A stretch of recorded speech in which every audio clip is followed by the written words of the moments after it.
Morning, everyone. Check 1, 2, 3, 4, 5, 6.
Dan? It's Liz. Do you want to, Karen's mic is on? She's on too. You want to give her a test?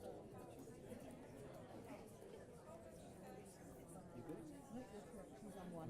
Yes, she's on one. All right. Are you ready for a test? Could you count to 10, please? 1, 2, 3.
Good morning and welcome.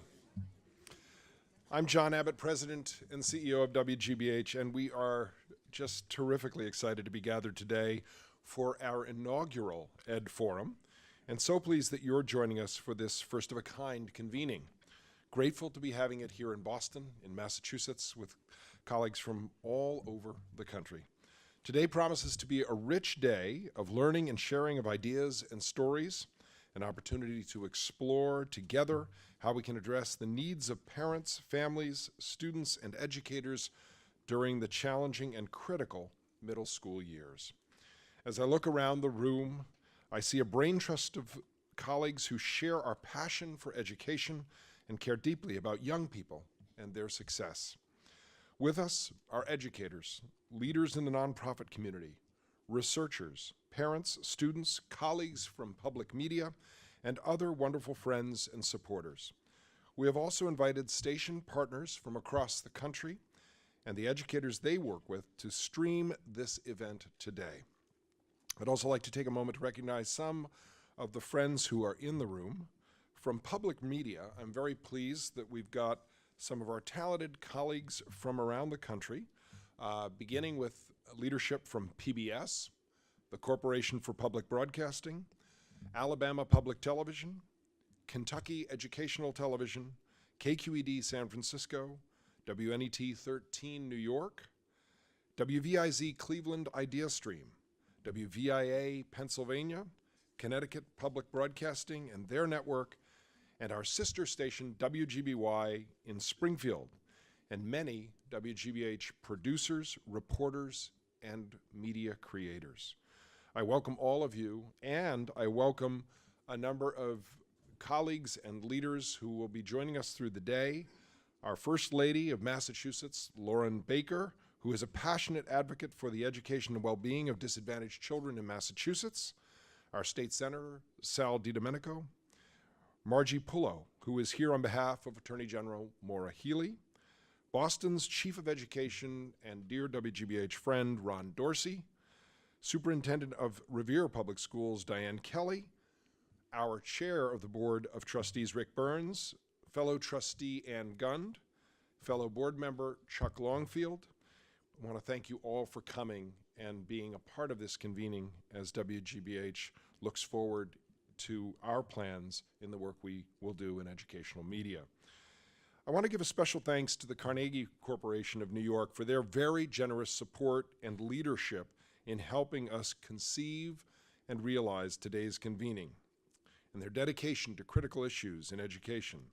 I know that several of you from Carnegie are here with us today, and we thank you all for making the trip to Boston, for your leadership, and for your encouragement.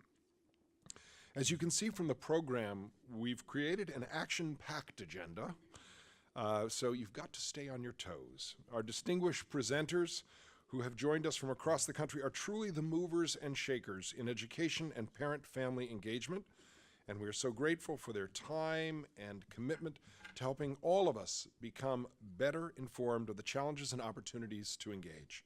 I hope you'll have a chance to get to know one another in the course of the day. We've tried to construct the agenda so that there will be plenty of room for conversation, networking, and connecting that we can carry forth after this convening.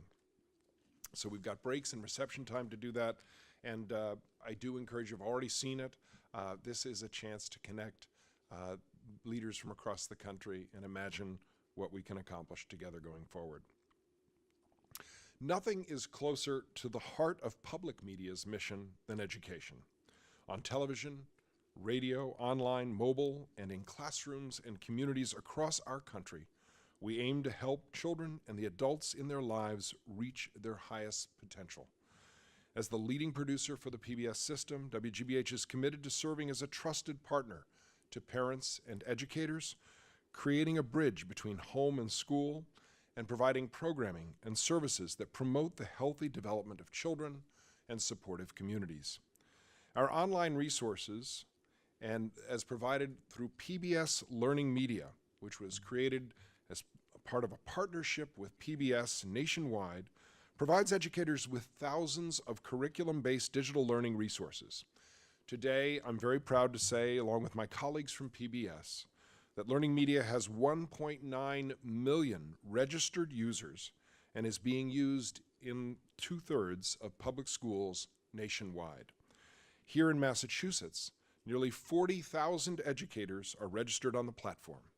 That's more than half of all educators in the Commonwealth. We have a long-standing partnership with the Massachusetts Department of Elementary and Secondary Education, and we're very glad that some of you are here with us today as you stand with us each year in thinking about the scope of our service and how we can continue to better serve our students and our teachers. As you can tell, I like telling our education story. I could go on, and I know our good colleagues from public media who are here today share my passion and commitment and pride in the work we do. That's why all of us from across our public media community are excited to be here with you. But I know we're eager to dive into the day, and I'd like to turn things over to our remarkable moderator, Claudio Sanchez, who will guide us through what promises to be a very stimulating and engaging time together throughout the day. Claudio is a former elementary and middle school teacher, and of course we all know him and his voice as the education's correspondent for National Public Radio. Welcome, Claudio.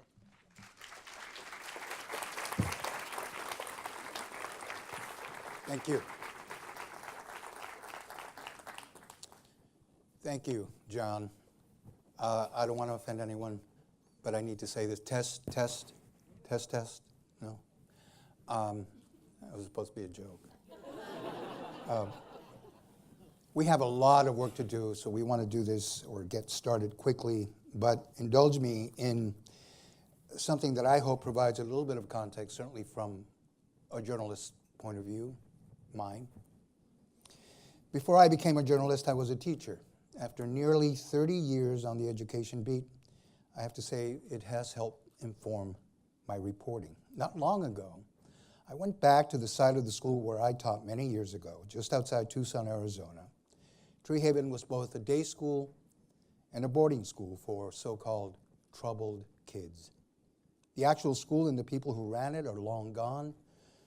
The property now houses a residential drug rehabilitation facility for families and children. As I walked the narrow path that encircled the property, I remembered how amazing Tree Haven seemed when I arrived for my first year. I had been hired to teach Spanish and English as a second language, grades pre-K to middle school. The school's rigorous curriculum, a core of veteran teachers, instruction tailored to each student's needs, and a focus on discipline and structure convinced me I was in the right place. But it was the children who intrigued me the most. They were brilliant, they were troubled, they were wealthy, they were poor. Teaching kids would be my life, I thought, my calling. But I left after 2 years. And ever since, I have felt like I betrayed these children. Some came from broken homes, mostly the result of divorce. Others had been in and out of foster homes. A few kids had been expelled from one school or another. Abandoned. That's how many of them describe their lives. I just thought of them as really, really smart kids who needed lots of love and guidance. The kind of kids who could be a huge pain in the neck and other parts of the body. But boy, were they interesting, inquisitive, brutally honest, manipulative, and great fun to teach. For years, I struggled to reconcile my decision to leave teaching and the children I had grown so fond of. I had failed as a teacher because, in hindsight, I felt I had been totally unprepared to work with kids who emotionally required so much. And so, fast forward these days, when I encounter children like these, I sometimes feel just as helpless. We've left our children a more treacherous world than the one we inherited, in my view, a world where innocence and childhood itself are fleeting. But know this, there are no villains here. And as Harvard social scientist Robert Putnam points out in his recent book, Our Kids, the American Dream in Crisis, our social and educational policies reflect collective decisions, not just personal ones. We are all, in some manner, to blame for the failure to address the plight of poor, emotionally starved, undereducated, marginalized children and young people. The crisis that Putnam speaks of is rooted in what I consider to be a dangerous, prevailing view that these disenfranchised, alienated children are really not our kids. So we must ask ourselves, whose kids are they? And what are the costs if we do not embrace and nurture all of them? With that said, I'd like to invite our first panelist, our first panel. And by the way, at some point, if you all are having trouble with Wi-Fi, there's a way to connect. And I'm told that this is all you need to know to be able to connect and have service in this room. So our first panel is titled, Who Are Early Adolescents and What Do They Need? Simple question. And our first presenter is Dr. Nancy Hill.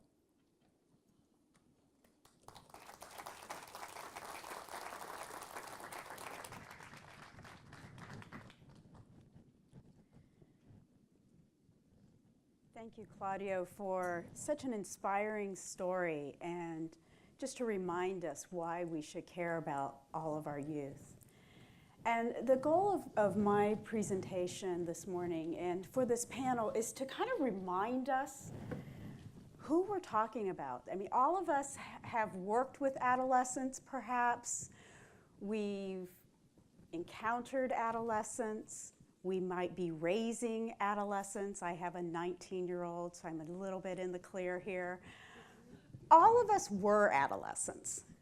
We may or may not remember it. We may or may not want to remember it, but my goal today is to remind us who they are.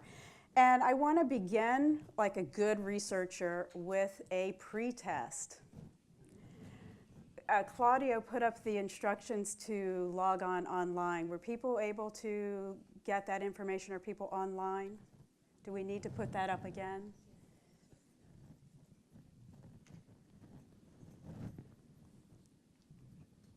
So I'm going to, I have a pointer here. See, does it work? Yes. look for WGBH event among the Wi-Fi list, and then the password is the same. I'll leave that up for a minute for people to get connected.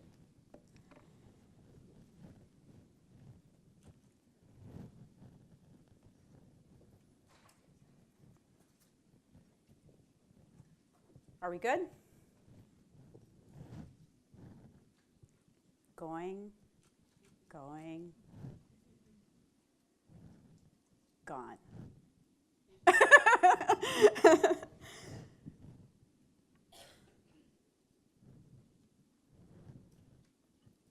And we can bring up my presentation again. It's coming. Going, gone, coming, here. Great. So one of the reasons why we need to think about parental involvement in education during adolescence is because in second grade, it was so much easier when the teacher asked, whose mother will volunteer too? And before you can get it out, second graders love for their parents to show up in school. They love for their parents to be involved. And it's just not the same once they get into middle school. And so the question is, how well do you know adolescents? And so what I want you to do is to pretend you're an adolescent. You can be the one that you were or are, because we do have some adolescents in the room, or you can be one that you know, but just be one. Pretend you're an adolescent, male or female, doesn't matter. And I'm going to ask you some survey questions in 3 areas: emotional life, family relationships, and education and vocation. I'll put the questions up on the screen, and you will see them at this website. So if you could go to this website now, pollev.com/H236. So for those of you who thought you were going to roll in here, sit back in a comfortable chair, and be talked at, that's just not going to happen today. So the first area is emotional life of kids, and I have one question for you. Most of the time, I am happy. Pretend you are an adolescent, middle schooler. Go to pollev.com/H236, and you should have a set of options that look like these. Most of the time, I am happy. And we are going to watch this poll down at the end, total results. 4 people, my overachievers, are right on the ball, filling it out. 5. When we get up to, I can't tell how many are in the room. When it kind of slows down past 100, I'll give you the results.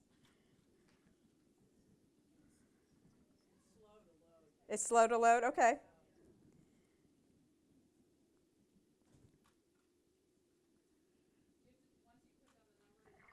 It'll record, yes. And then just stay there, and when I pull up the next question, it will automatically go up.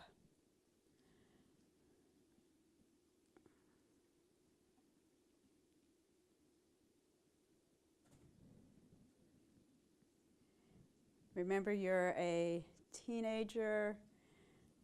I think this will take a long time the first time, and then people will get the hang of it, is how it usually goes.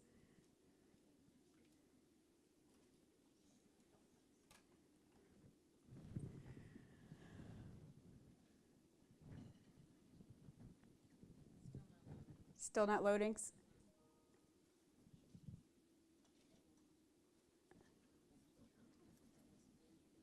Okay, people are finding it. We're almost up to 40.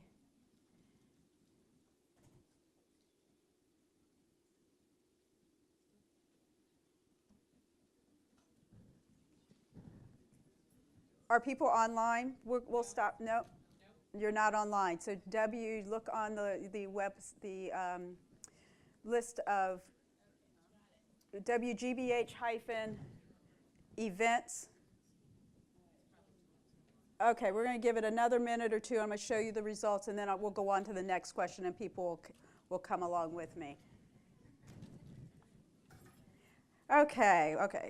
There it is. And the event one we think is probably stronger, the Wi-Fi for WGBH event. That's probably the strongest one. WGBH events with the password WGBH, wait for it, event.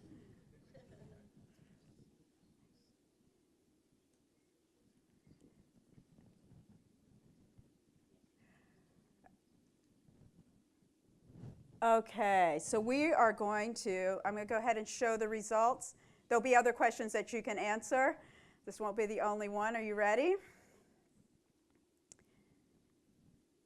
You guys said mostly describes me fairly well. A survey of about 20,000 teenagers say it describes me very well. That they're happy most of the time. Now, I see adolescents, sometimes they present to me as moody, and I tend to perseverate on that. But most of the time, they would say, I'm happy. So they're happier than we think. Next area, family relations. 2 questions here. Understanding my parents is beyond me.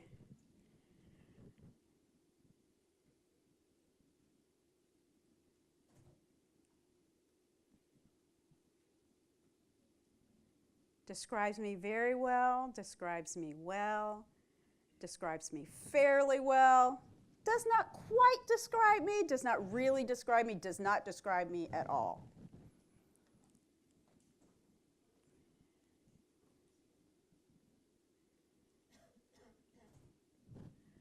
We're clipping along. I think when we get to close to 70,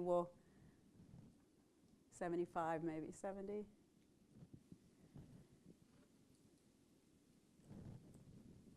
Okay, you ready?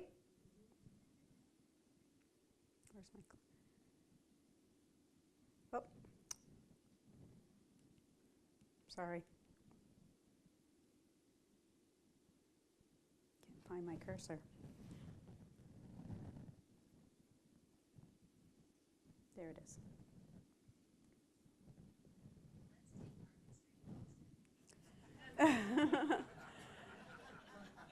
You guys said describes me fairly well. Most adolescents say that does not describe me at all. So understanding my parents is beyond me. Teens are like, no, I get it. I might not agree, I get it. I get it. Next question. My favorite. When my parents are strict, I feel that they are right, even if I get angry.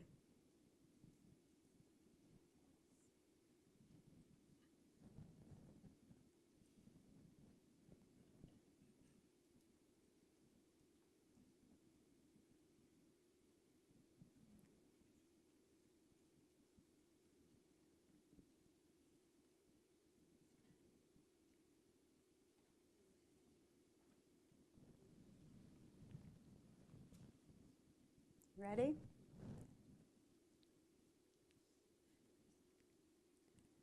Okay, you guys are catching on. You're fast learners. You guys said it describes me well, and that's what teens say. That they get it. Even if they get angry, they know their parents are probably right. They don't have to agree with it, they don't have to like it, but they get it. 2 questions in vocational and educational goals. First question. At times, I think about the kind of work I'll do in my future. I think about the future. Lost my cursor again.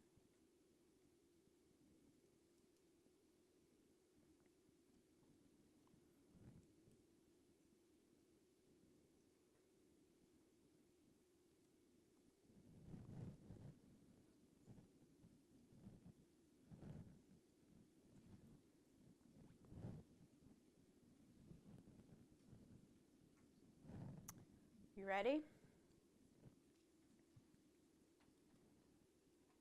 Okay, you guys are well aligned. They think about their future.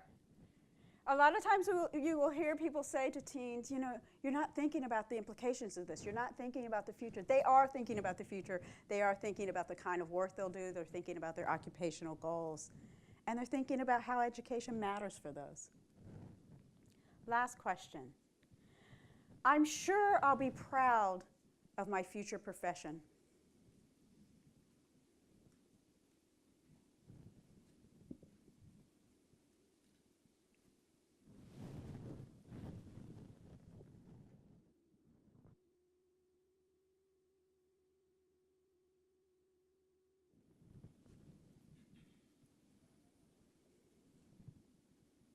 You ready?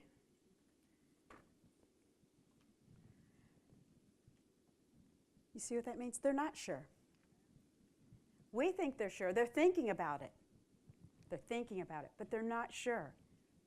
We think they're sure. We think if they're thinking about it, they're feeling optimistic and they're feeling positive. They're thinking about it, but they're not confident. But they think that their parents are right, even if they get angry with them about it. They think that they can understand their parents. Their parents' ideas aren't foreign to them or impossible to understand. There's an alliance there and a dependence between adolescents and their parents that feels like it's in transition because it is. It may feel as a parent or as an adult as rejection, but it's not. It's a reorganization of the relationship. So how well did you do? Just think about it. This is our pretest, and we have the whole day to kind of hear from adolescents and think about adolescents and think about this work and how we support them. But just know where you're starting the day. And I'm going to spend the rest of the morning, the rest of my 17 minutes and a half, talking about two goals I want to talk about. One is, how well do teens fit in middle school? What are our middle schools like for teens? How do they fit where they are developmentally? And how do teens grapple with the biggest developmental goal of adolescence, which is identity development, figuring out those questions of who am I and why am I here, which are questions they're newly asking during adolescence. And they ask them primarily in adolescence, but they're questions that we revisit over the course of the rest of our life. So what are the challenges during adolescence? Across middle and high school, we see declines in achievement, the way we measure them with grades and test scores. We see declines. We see declines in behavioral and cognitive engagement, so declines in their attention at school and their willingness to sit still in ways that we want them to, and declines in cognitive engagement. Declines in motivation, not because I don't think teens have motivation. They're just not motivated for some of the ways that we require of them in middle school and high school. And students' sense of self is challenged. It's challenged by their context. It's challenged by their experiences. It's challenged by their own goals and self-assessment. But it's challenged. And in that challenge, you get that identity development. But don't mistake that it is a challenge. They're challenged academically, they're challenged socially. And the schools we send them to are large, they're diverse, and it's easy for kids to get lost. And sometimes they want to get lost, and we make it easy for them. But sometimes they want to get lost to see if someone will go looking for them. And in our schools, we make that very, very hard to do. When you look at the mismatch between school structure and adolescents' needs, it's surprising that we, in the year 2017, still send our middle schoolers to schools like this.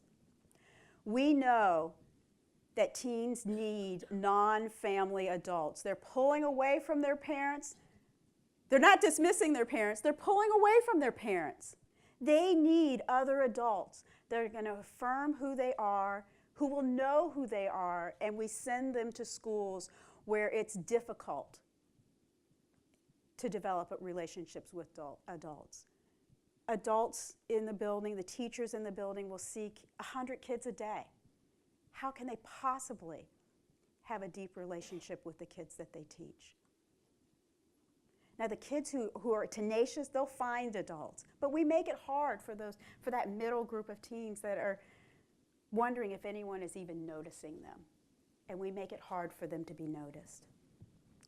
When teens need autonomy and they need practice making decisions, we want them to make good decisions. We want them to go into adulthood making good decisions. We provide precious few contexts in which teens can practice making good decisions. We don't wake up making good decisions. We have to learn how to do it. We have to practice it. We have to make some wrong decisions that we can learn from in ways that don't derail our future. How many times have we told an 8th grader, if you do that, your chances of getting into college 5 years down the road, which is an eternity for them, will be diminished. How come they can't make a decision, make the wrong decision, and we as adults around them create a context where they can recover?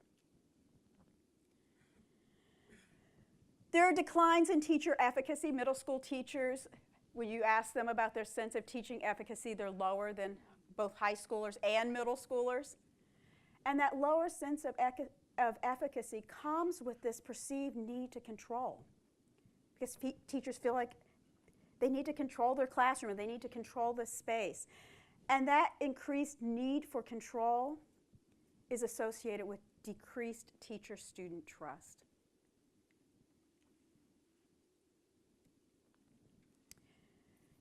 The larger bureaucratic school structure increases the likelihood that special needs and talents will not be identified. It increases the likelihood of slipping through the cracks. We all know the best students in our schools, the honors students, the leaders, the presidents of the class, the student council, and we all know the kids that are getting into trouble. It's that middle group that no one's paying attention to. They aren't doing anything remarkable, either that will put them in the we're proud of you and you're a model category, or we're worried about you. They're just in the middle. And we make it easy for them to disappear from our attention, and they're the very ones who need it. And finally, we have these age-based expectations when development is diverse. The variability in development is diverse. Anyone who's walked into a 6th grade classroom and has looked at a group of 12-year-olds, some of those 12-year-olds look like they're 8, and some of those 12-year-olds look like they're 16. But they're all 12, and we expect the same thing from them because they're in 6th grade. So our matching by grade level doesn't account for the large variability of development.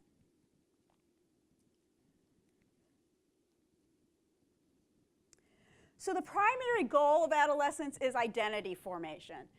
And identity happens cyclically and repeatedly. It doesn't happen once, it happens over and over and over again. And it begins with a crisis. Now, we've all heard the identity crisis of adolescence, and sometimes these crises are big. Sometimes these crises, to us as adults, will seem small. It is indeed a crisis to walk into the middle school on the first day and look around and see no one that you know. Crisis. It's a crisis to walk into the cafeteria and look around and see your friend from elementary school having a great time with a group of kids you don't know, and you don't know if you fit with that group or if you should go over and sit with that group. That's a crisis. For ethnic minority students, the crisis is sometimes experienced as discrimination. Discrimination is rejection. It's rejection from the group that's represented by whoever's discriminated against you. If it happens in the context of the peer group, and it's not disaffirmed by the school, it's felt as rejection by both the peer group and the school. It's a crisis. And that crisis leads to exploration broad. Well, if I don't fit in where I thought I fit in, where do I fit in? And the students will look all over. Which group will accept me?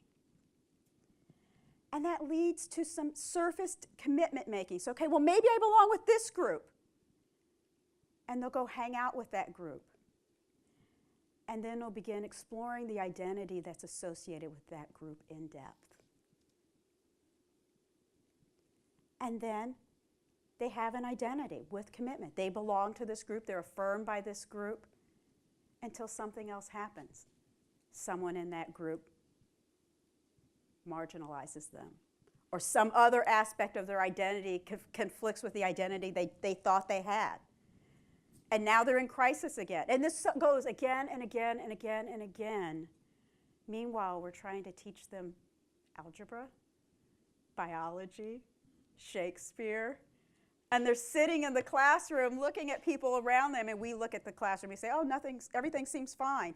And we don't see those actions of marginalization and acceptance and social inclusion and exclusion that happen right before our eyes, and we miss it. So these micro interactions between the self and the environment produces these frames for self-evaluation and frames for self-identity. And information is assimilated beginning with information that's like, if I feel like I'm accepted into a group, I'm going to look for aspects of affirmation until it becomes so natural that I begin selectively interpreting information to fit my own frame. And adolescents may feel like they're forming identity on their own, but the structures are pre-given. They're pre-given by us as educators. They're pre-given by us as teachers. We create those contexts, and thereby we wittingly or unwittingly participate in identity formation. So when you look at identity development happening in front of you, it often begins very simplistic with a highly romanticized image of self. They've decided, you've seen this. They come downstairs to go out the door, and you're like, what are you wearing? Because the first thing of identity development is what you look like and how people will react to it. Which is why the deep battles of parent-adolescent conflict begin with clothing and hairstyle, right? And we pretend like those are simple things, but they are deep things because they reflect emerging identity development. And we as adults are like, well, people are going to respond to you based on how you look. And the teen's like, yep. And I'm going to try this on and see how people respond. And so they try these things on, and they investigate it, and they understand it, and then the clothing that you argued about 2 weeks ago, they're no longer wearing. Not because that you've won the battle, but because they've gotten feedback elsewhere. And now they're downstairs with something else. And you're like, oh my gosh, what's this? I thought you were that. No, that was so long ago, Mom. Right? And our job as educators is to let them try those identities on. And when they have are trying on an identity we don't agree with, we don't presume that it's permanent, but we give them constructive feedback. Is that consistent with what you said you wanted to be? And it's during this period of time that academic pursuits become in and out of fashion based on how they're managing their identity. So if they're identifying with a group for whom academics is not cool, it will come in and out in fashion, and we need to remind them of their true selves and allow them and help them integrate what they like about this identity that doesn't map onto the things we think they should value, but help them navigate it. And so the exploration, validation, commitment, expression, and reevaluation, that's largely what they're doing while we're trying to teach them other things. And they're learning about their identity through groups, affinity groups, political, cultural groups. And there's a place for the affinity group for them to do this deep exploration. An affinity group might be, the LGBTQ group or the Black Student Union group, or it's a group where it's more homogeneous about learning the deep aspects and exploration of their identity. But then the affinity group helps create empathy and understanding across multiple identities. So you can be part of the Black Student Union and explore in depth what it means to be African American. But then you need the affinity group so that the rest of the school understands what it feels like to be African American here. And so there are two roles, one for deep exploration and one for connecting the multiple identities to our institutions. So they get connections to courses, And the culturally inclusive curriculum, we like to talk about this as if it's like a nice liberal ideal, we should be culturally inclusive, but it's in that context in which students see how their cultural identity matters to the school. So socializing identity, students select into communities, and then they are accepted or not into that community, and then they are willingly and unwillingly socialized by it. And so you have the cultural and identity group, and then you have the people that make it up, and that is fluid. And so you have identity and change happening simultaneously. Groups become more alike and more homogeneous over time, and they socialize each other.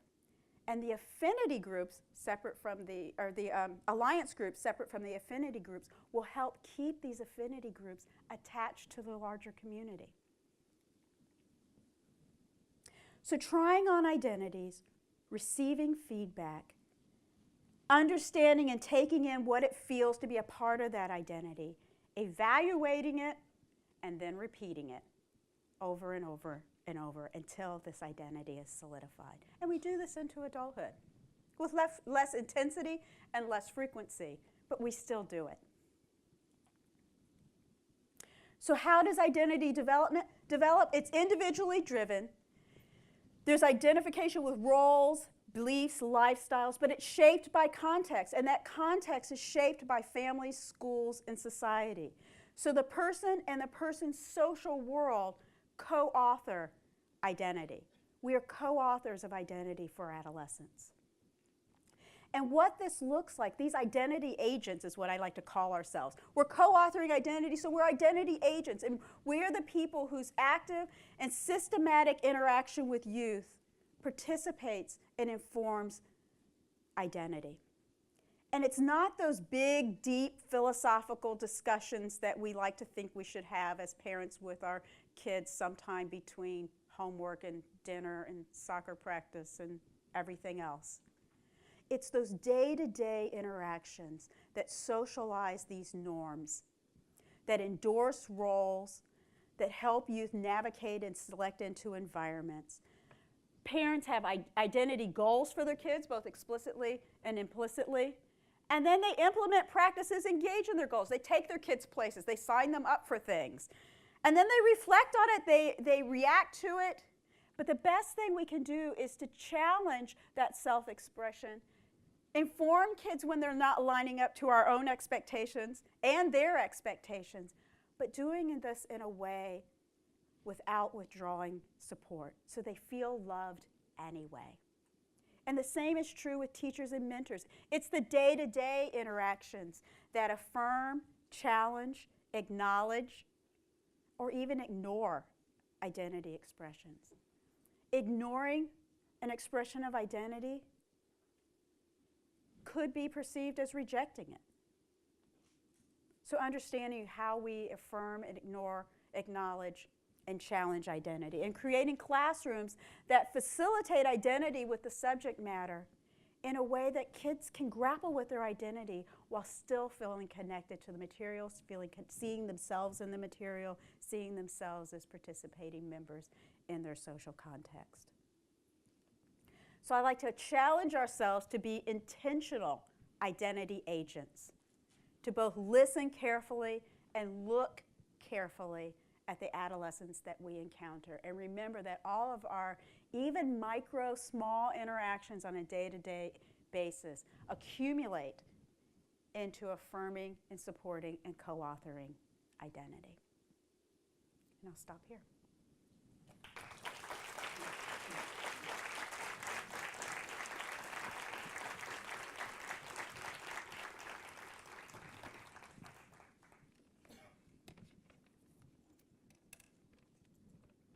So much for the wireless. Yeah, I have all kinds of Technology. wires. Thank you, Dr. Hill. We're going to move on, but I need to remind you that we are going to take your questions throughout this day. And I need to remind you about Slido. That's how you do it. And we're posting the information about Slido up there. Go to slido.com, enter the EdForum event code, type in your questions, and we will get to them and have some of our panelists answer your questions. We're going to move on now to Arun Roth, our next panelist, and right after Arun, we're going to go to Linda Birch, who will follow immediately, and then we're going to do a short Q&A, and by then, hopefully we'll have your questions in Slido somewhere. Arun, floor is yours.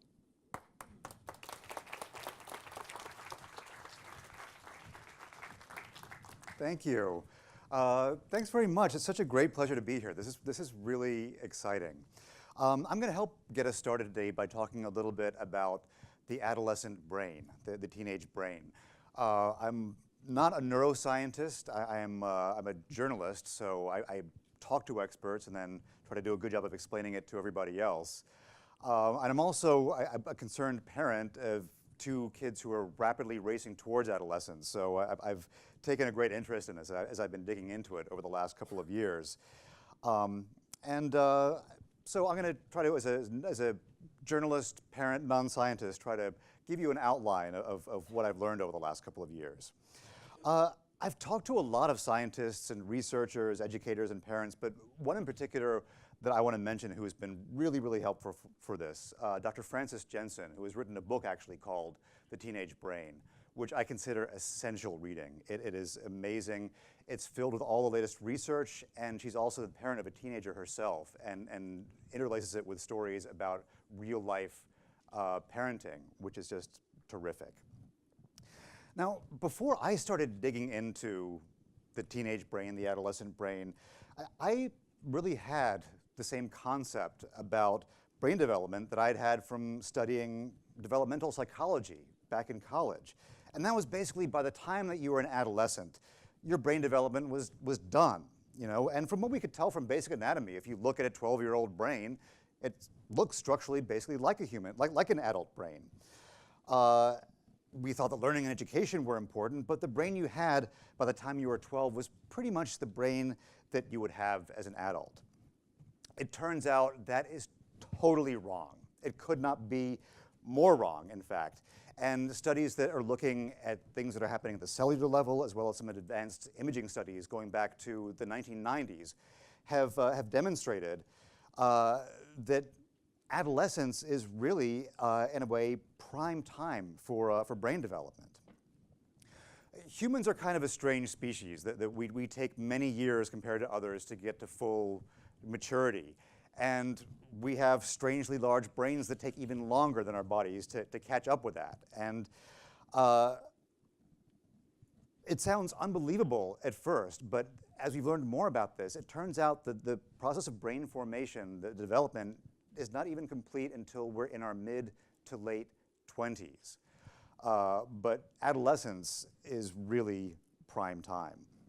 So, you know, if it seems like teens are stressed out, and maybe they're not as stressed out as they seem, no wonder. I mean, just as we're asking them to take on so much more responsibility, do so much more, they're tasked with growing the most important part of their bodies, which takes a lot of energy on multiple levels. So when we talk about brain development, what exactly is it that we're talking about? I'm not going to get too medical or anatomical, but we do need to break down a little bit some of the different parts of the brain, because one of the interesting things that's happening during adolescence is different parts of the brain are developing at different rates, which is one of the things that causes some of the difficulties that adolescents face. For the sake of doing this in a reasonable amount of time, I'm going to speak in some generalities. I just want to stipulate that when I'll say things like this part of the brain is responsible for that, the brain is very complicated and interconnected. It's much more complicated in general, but just for the sake of generalities, let me just say, having said that, let's talk about the frontal cortex.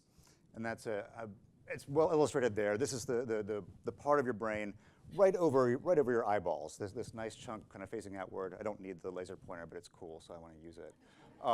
You know, this part right here.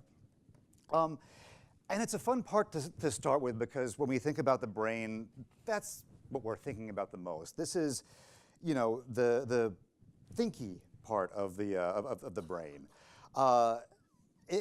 This is when we talk about our higher functions, more precisely what we call executive function or judgment. That is happening in the frontal cortex.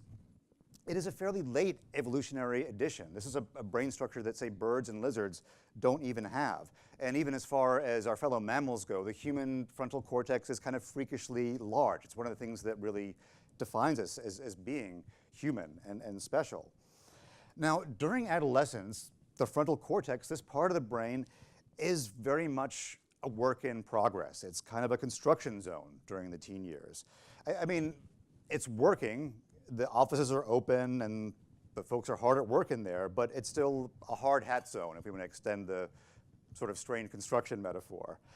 And to extend that metaphor even farther, we could say the offices are working pretty well. There is judgment and reasoning going on there, but the roads and the phone lines out to the rest of the brain, they're not in very great shape. We'll get back to that in a minute. Now, compare that with what's going on in the limbic system.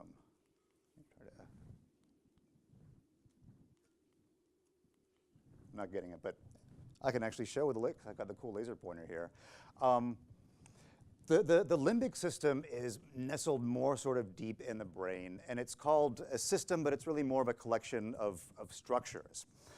And it's thought of as being a more primitive part of the brain. You know, lizards and birds do have that, and it's been referred to kind of like comically a little bit, but it's been referred to as, oh, there we go. There's the limbic system, as the lizard brain. Speaking again very generally, the limbic system is involved with emotion, as well as very primal, essential things like motivation, memory, and the process of learning. Think about the things that you can't really control about yourself, what's going on in your brain. You know, hunger, fear, the sex drive, the fight or flight response, addiction. That's your limbic system. While the adolescent frontal cortex is that work in progress we were talking about, you know, at least a few sandwiches short of a picnic, the limbic system is fully staffed and working at peak efficiency. In fact, it's even better than that. Dr. Jensen says that one of the properties of a young brain at this stage is its ability to adapt and strengthen synapses. Those are the neural connections that we're forming. And we do through our entire life. We continue to form neural connections, but it's going like mad at this stage. One of the properties of a young brain is its ability to strengthen those connections much faster than adult brains. The molecular machinery that forges those connections is working at really higher levels in children and especially in adolescents. What's great about that is that young brains are really primed to learn. You know, that strong strapic limbic system is terrific for memory.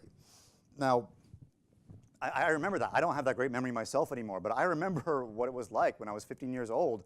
I could memorize a poem or a song practically in one sitting. And now, even though I understand the structure of a poem or a song much better, it's harder work. It's a different type of brain work to do that. But here is the first in a string of catch-22s for that wonderful young brain. Those strong emotional urges, the strong impulsivity that come from the limbic system, might also make it harder to actually sit down and do that learning that you're so good at doing. And it actually goes a lot deeper than that, this kind of mismatch between the frontal cortex and the limbic system.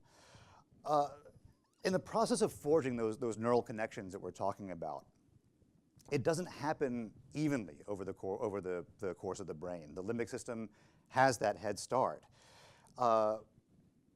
Again, talking about the communication systems, the lines out, the limbic system is a lot better connected. It's able to get the word out, communications out better to the brain and the rest of the body. Now, that can explain one of the contradictions that parents of adolescents can often face. One I know that my own parents faced an awful lot, which is, how can a smart kid do such stupid things? You know, don't they know better? And the fact is, they do better. You know, what's going on in their brains, there is stuff going on. The frontal cortex is there, it's working. There's higher functioning happening. It's just getting out slower in the moment. The word will get out, but it's faster. They're hearing, they're processing all these things. They are smart, but with everything that's going on and these surging hormones that we have as adults, but we also have a bit more brain development to help us handle those same hormones, it's tougher being an adolescent in that way. Now, behavioral scientists talk about two systems that we rely on for making decisions. There's system one, and we can again loosely think about that as the limbic system. Those are the sort of instant decisions, like, say blinking your eye if there's a puff of air, jumping out of a car that's coming at you, or even really complex things like looking at a person's face and recognizing like that if they're angry or sad. Really essential things biologically to do. There's system two, which is more sort of associated with that frontal cortex. That's the higher functioning again, planning out things, sitting down and writing a symphony or thinking about long-term issues. Now,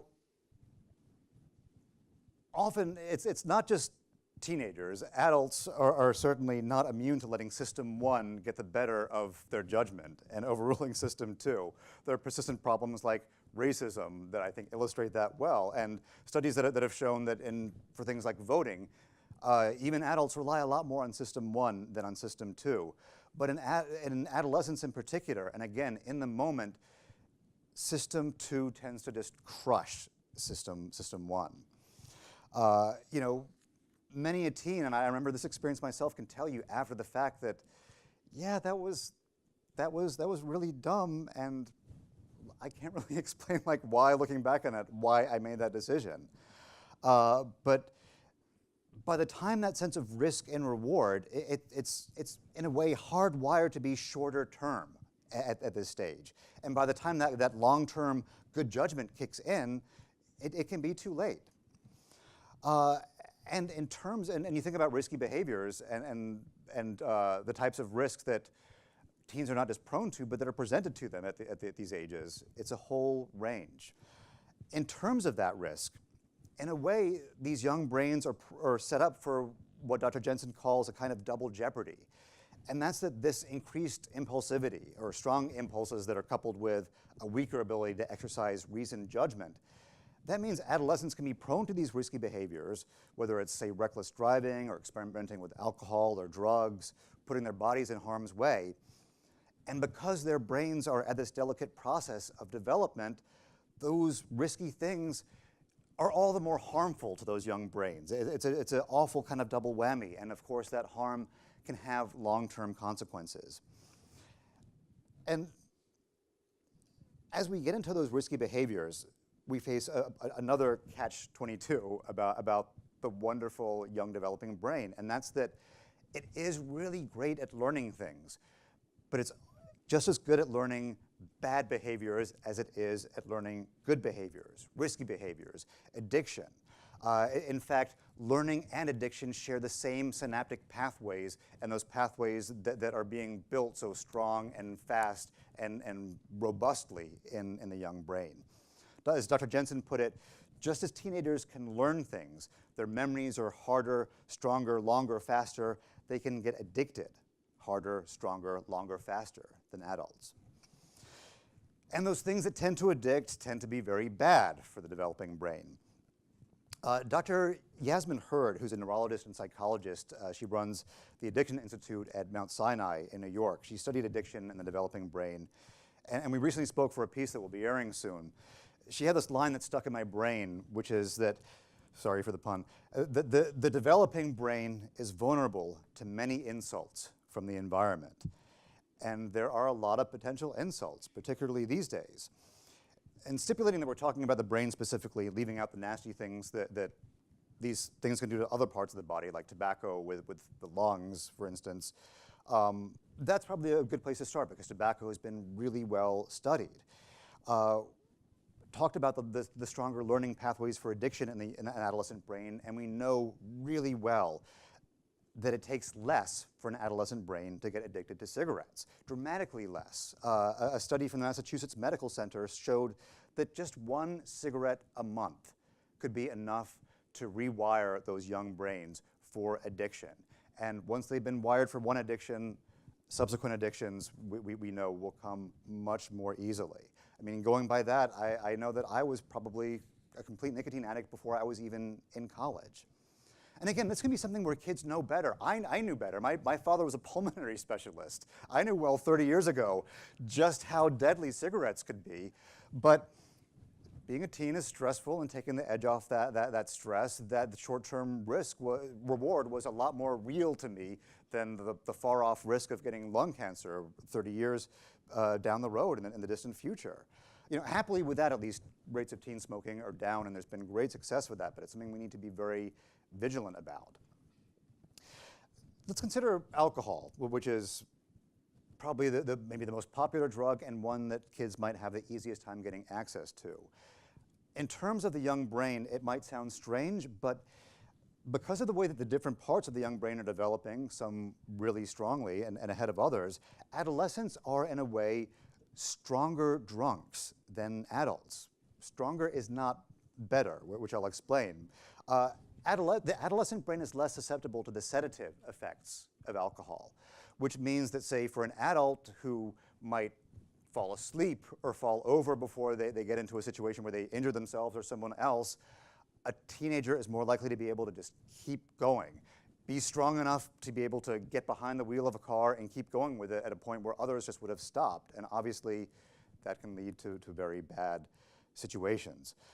Plenty of research that shows, we talked about that great memory, but alcohol, especially heavy drinking, is terrible for memory acquisition and creation, and can really interfere with that process that is going so well and so strongly in the young brain.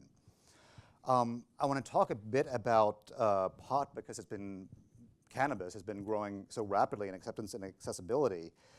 Unfortunately, unlike with tobacco and alcohol, there's not a lot of great data. And Dr. Hurd at Sinai was complaining about this, because as a researcher she would like to know more. But one of the problems is that there has not been a lot of great clinical research. Animal studies do indicate that THC, which is the main psychoactive ingredient in marijuana, can prime addiction pathways in the same way that we talked about with nicotine. At the same time, there are other components in cannabis. There's cannabidiol, CBD, which Dr. Hurd says actually interferes with the addiction pathway in some of the research that she's done. But her main point is that there is a lot more research to be done, and that we should not assume, because what we don't know, that cannabis is benign. And there are even some studies indicating that early cannabis use can be correlated with higher rates of schizophrenia and other mental disease later in life. But there's a lot that we don't know, but until we know more, it's really worth treating with caution. Just very quickly, I'll mention opiates, which, by this point, I think you get it. You don't need to belabor this. Opiates are in a million ways terrible for the young developing brain. As for other risky behaviors, of course, there's sex with the potential risks of pregnancy and disease, sexual assault, and that's something that, going over this again very quickly, but PTSD is something that is really terrible for a young developing brain to go through, and interferes with all these processes that we're talking about. But again, potential risk doesn't register as strongly to an adolescent brain in the moment. Finally, parents and educators need to consider the direct insult to the young brain, which is head injuries. And that's something that we're talking about a lot as parents, both with football and other sports, that we know now that young brains are not any better at healing from that kind of trauma, of repetitive head injuries, concussions. And we know the kind of long-term consequences that can lead to, unfortunately, from now having dissected more than a few brains of professional athletes, football players and boxers, what that can do. And it's, again, terrible for a young brain to go through, and something that is now a consideration for us. One other thing I want to think about when we're talking about insults to the young brain, and that is sleep. Hopefully you're not getting too sleepy right now. You may have heard about these studies that show that teenagers need more sleep, that they're wired to go to sleep later and wake up later. And my first reaction to that is, well, duh. More dismissively, that just sounds like a justification for who doesn't want to do that. But the fact is, There are real reasons in the brain for that happening. Melatonin, a hormone which is associated with sleep cycles, which one of the things that helps our brains get ready to go to bed at night. In teenagers, melatonin is released 2 hours later than it is in the adult brain.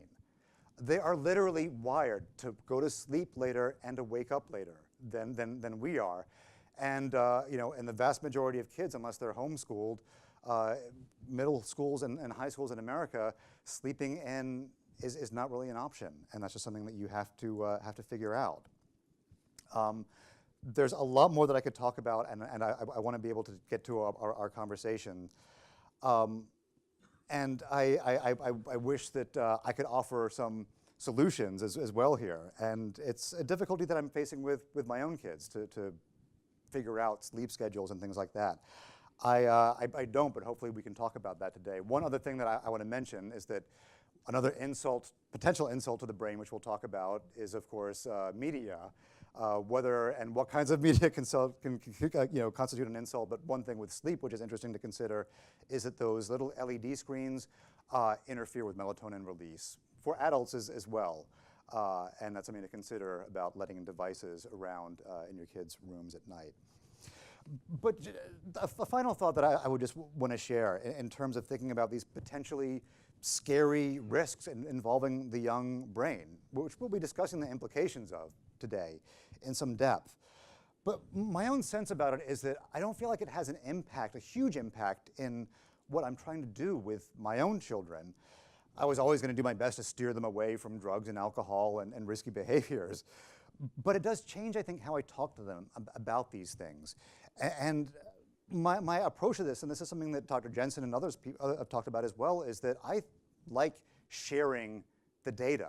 I talk to my kids about all of the stuff that I'm learning with them. And the exciting part about this is that because of what's happening in the brain at this stage, we sometimes give kids IQ tests at early ages, or even aptitude tests.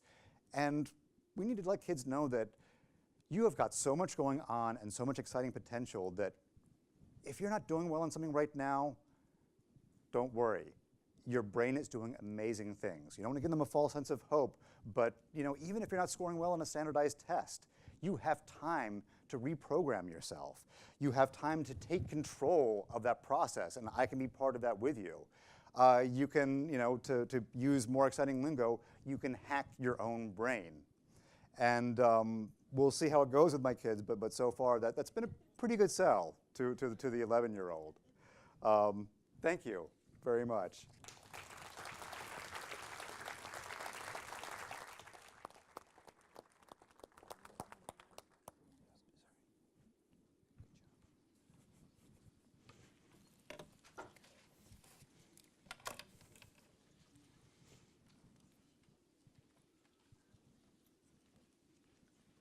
You moving this forward from, or do I do it? Okay. Hi, everyone. Well, Arun, that was a great segue. And Nancy, a wonderful framing for my discussion today. I'm Linda Birch. I'm the co-founder of a nonprofit called Common Sense Media. And we are all about helping parents, teachers, kids themselves navigate and thrive in a world of media and technology. And as you will see as I speak, identity formation and the limbic system together are a great setup for the mix of challenges for both parents and kids in this media and technology world. First, I want to spend some time taking you back to 2003. At a time when we were founding Common Sense Media. And I just want you to stop and think for a moment. In 2003, 15 years ago, there was no Facebook, there was no YouTube, there was no Twitter. The iPod was a year old. There was no Instagram, no Snapchat, no Tinder, and Google wasn't yet a verb. And if you really think about what has happened and transformed our society, our families, our schools, everything in the past 15 years. It's amazing. And so we established this organization to help make sense of it for parents and teachers, and also to give really practical advice and information so that they can guide the children in their lives through this. To talk about the teens and tweens, because I'm going to speak to both middle schoolers and high schoolers, I think we need to think about them as the first generation that has grown up fully in a world in which they did not know, a world before which there was not the internet. So they've grown up with the internet. These kids are called iGen by some, Gen Z by others, post-millennials by others. But that frame of the internet as being from birth to the age that they are now is really important. And so to kind of talk about their lives, I thought the best way to paint a picture was to have them speak to you directly, and so we're going to start with a video. And your team.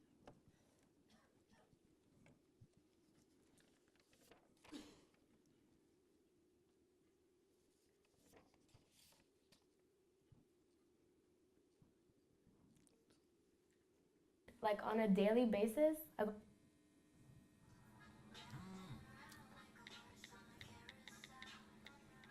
my name is Alejandra and I'm 13, and like on a daily basis I go on my phone like in the morning and I'll check my Instagram, Snapchat, Kick, Twitter, Tumblr, Vine, go to school and I come back and I'll go on Netflix and I'll go to my room and I'll listen to like Pandora, Spotify.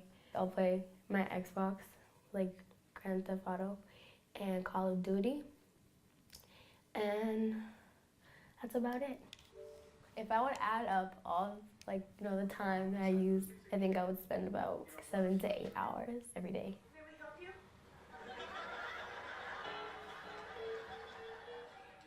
When I'm on social media, I feel like I know what's going on. You know, you do feel a little connected and you know like what people are up to. Like, you know, I post pictures or videos. I'll like comment on stuff. I don't think I'm addicted to it, my phone. I think it's kind of a leash though, because you always have to be on it. And you know, when I hear a buzz, I'm like, oh, I have friends. I'm Sasha, I'm 16 years old. Currently I have the Xbox 360, MacBook Pro laptop, the iPad, the old Xbox, a Samsung Galaxy smartphone, and the PlayStation 4.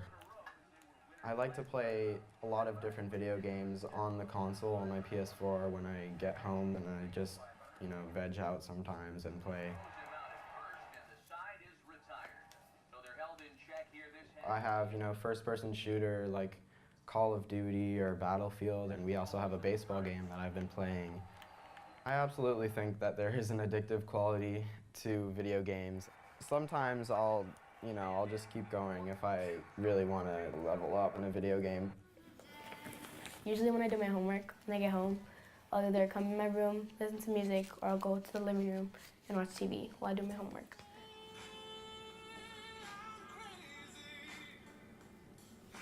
If I'm like reading something and I get distracted from the TV, or like I'll pause it or I'll turn off the music and like I'll go through the problem again or whatever I'm working on, because I guess I was just a little distracted. If I'm doing my homework on my laptop, I might be also having conversations with my friends, or, you know, intermittently checking my phone. Sometimes if I just get too bored of my homework, I might play like Candy Crush or something. When I was younger, I could go much longer without using media, but when I'm in an environment that has a lot of media and all of my friends are on media, then I find it hard to kind of resist. That is something that Toby will never understand. So I think, aren't they great, Alejandra and Sasha? For those of you who have middle schoolers in the room, I expect that some of that is looking familiar, some of it perhaps not, but that really is a snapshot of kids' digital lives. Snapchat, woo! Digital lives today. What's on my brain? That video is from a study that Common Sense did in 2015, a survey of tweens and teens and their media usage. This is something that we do every 4 years, kind of longitudinally, so that we can see what changes in the types of media kids are using and what time they're spending with it. And the next one will come out in 2019. And we've done this as a cycle really for the field, and it's, I think, an important foundational bit of research. Tweens and teens 1 year, 0 to 8 the next year. That's this year. It's coming out in October. Parents and their media usage. We need to look at ourselves as role models, and teachers as well. And so every 4 years we cycle through this, and it'll be very interesting to see how the trends already. It's been actually amazing. We've done 0 to 8 3 times, and it'll be very interesting to see what happens in October. But this study, which is now 2 years old, I want to kind of pull out some of the takeaways that you saw in the video as well. And the first one is, of course, that's a ton of time that kids are spending with media. Tweens, on average, it's 6 hours. Teens, it's 9 hours. And that's time that does not include time in school or on homework. So that's entertainment and social time on media. The next finding that you also saw in the videos, that there are gender differences in the way kids spend their time, tweens and teens. And I like to say, you know, boys are from Xbox, girls are from Instagram. So it's video games, big in boys' lives, social media, very big in girls' lives. We've expected to see that change over the past 5 to 10 years. It hasn't been changing much. And so some of the psychologists in the room might be able to kind of explain that more deeply. But it is just a fact of media usage today. And I think it's important because, as Nancy was saying, kids are developing their identities in these spaces. We will talk about that later. But think of the spaces of video games and think of the spaces of social media, and that's going to have some kind of a profound impact on kids' views of gender and identity as they move forward. This will be a happy statistic for the public media people in the room. The truth is, from this study in 2015, when you ask tweens and teens how they spend their time, which types of media do they spend the most time with, for both of them it is TV and music. When you ask them what is their favorite type of media, they will say TV and music.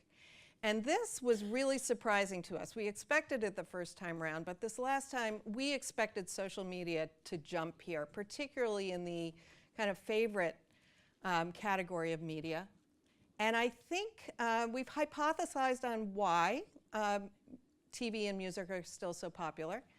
And our sense of it is that when you think about it, when they're listening to music or watching TV, they really get to relax. They really get to just sit back and chill out and relax and enjoy it. When they're on social media, it's their social lives on steroids. It's work. They've got to post, they've got to comment, they've got to respond, they've got to curate their personas and identities, and it's exhausting to them. And so I think this is an interesting insight for the media creators in the room who are worried that they always need to be on the digital media, to really think about how do you make the most of that time when kids are really enjoying themselves deeply with entertainment and media. Now, today, and I think we're going to see this in the next study that's released, it's all about mobile. So it isn't about the big screen TVs, it's all about what they can get through their phone. And they can get everything through their smartphone today. It's at the center of their lives. It's their calendar, it's their music, it's their entertainment, it's the way they chat with their friends, it's the way they connect with all of you with their calendars. It's the central part of their lives, and they wear it constantly. In the morning, to school, at night, they sleep with it, big issues around sleeping with your technology, but it's essentially become part of kids' bodies, the media they wear. So, and smartphones are at the center. And the average age now, as of 2017, when a child receives a smartphone is age 10. So when we founded Common Sense Media and we were talking about cell phones way back when, we were talking to middle schoolers. This is now, upper elementary kids have smartphones. And the most recent statistic is that 75% of kids 12 to 17 have a smartphone. And that has increased by about 10% in the past 2 years. There is a digital divide, and it persists, but it is closing. So low-income kids, 55% of them have a smartphone versus 78% of high-income kids, and it'll be interesting to see what happens in the next round of studies. But it's ubiquitous at this point. And it is the way in which they engage with social media. And social media is today, for middle schoolers, their social lives. Gone are the days of Facebook as a one-stop shop for social media. Those of you who are kind of young adults in the room, you're ancient too, just like me. Kids are on, multiple platforms. They like the variety. It is absolutely confusing to parents. We feel like we can never keep up with the new things that are coming down the pike. The kids don't have any problems with it, and they curate. They have different types of social media for different purposes with their friends. And on average, 71% of kids are on multiple, tweens and teens are on multiple platforms, and you saw that with Alejandra in a big way. But it's a bunch of stuff that they're on, and that's what adds up to all the time and the switching and the multitasking. Most of it today with middle schoolers is Snapchat and Instagram, these photo sharing sites. But live streaming is coming up, and I'm going to talk to you about some things that the teachers and parents in the room should watch out about, because there's some not so great stuff coming down the pike as well. This, I think, is a wonderful quotation from a tween from a couple years ago, but it is as relevant today. We, as the adults in the room, see these kids spending all this time on this social media, and we think they're addicted. They say, I'm not addicted to technology, I'm addicted to my friends. These are the places where their friends are hanging out. This is the place where, unfortunately, at times, identity development is happening. They are trying on new personas. That's why they're taking 100 shots of their face to post up on. And they're seeking validation from their peers. So they're looking for the likes that say, yeah, I like that particular dress, not the other one. They are spending time chatting, testing language, looking at groups that they want to be part of, groups that they want to exit being part of. It is the place where all of the dynamics that we think of as adolescent development from ancient history are happening today. And in that sense, there are some things about it that are actually very wonderful. There are kids that have been alienated or on the sidelines that have found friends that they might not have found before in a world before media and technology. And then there's some things that are really challenging about it, and I'm going to talk about some of that today. So same child development, same adolescent development, same challenges, new context. And boy, is that context different. So think about it. These kids are performing their identities in a context in which it's public, by and large. They are performing in front of their friends, but also in front of vast, invisible audiences of people they do not know. The ways in which they perform, what they post, what they say, what they text, can be copied and pasted in a moment and sent to millions of people with a click. And therefore, can feel very permanent, even when people talk about things like Snapchat, which is the video app that disappears. You can take a screenshot of it and send it along.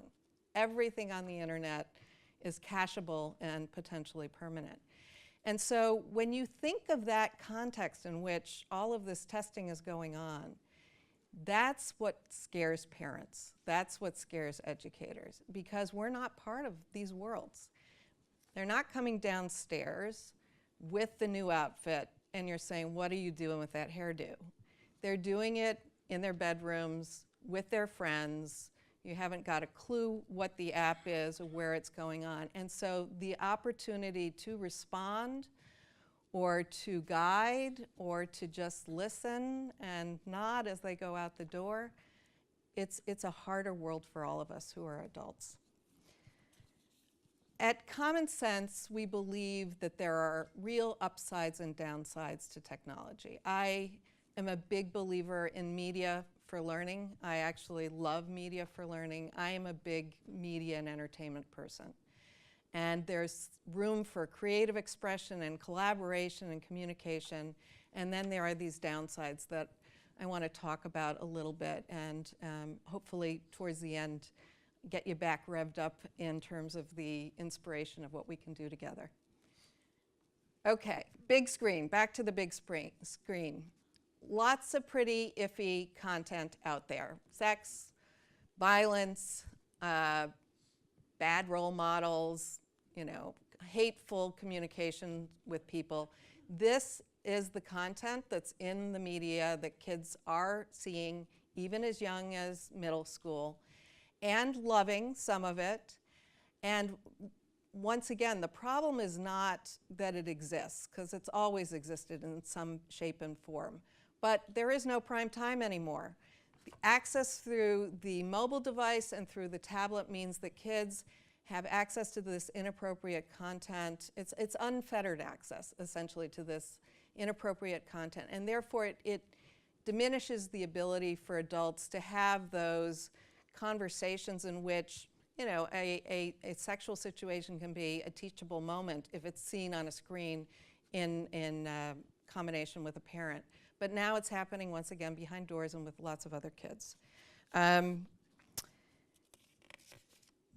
Next, this is back to the social media arena. This is my piece where I get to give you kind of some new names that you get to go home with. Some of these new mobile apps that kids love are social, they're fun, they're just the right kind, probably, of identity formation.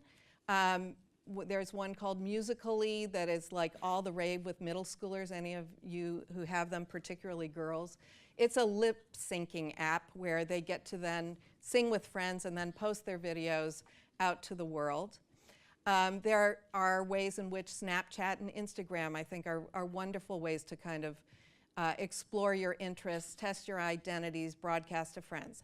And then there are these things that I believe are really, pernicious is the right way that I would describe them, that we need to all know about and watch out for. And they fall into 4 categories. There are what we call anonymous apps. These are the apps that allow kids to provide anonymous feedback and comments on a posting of a friend or a picture of a friend, etc.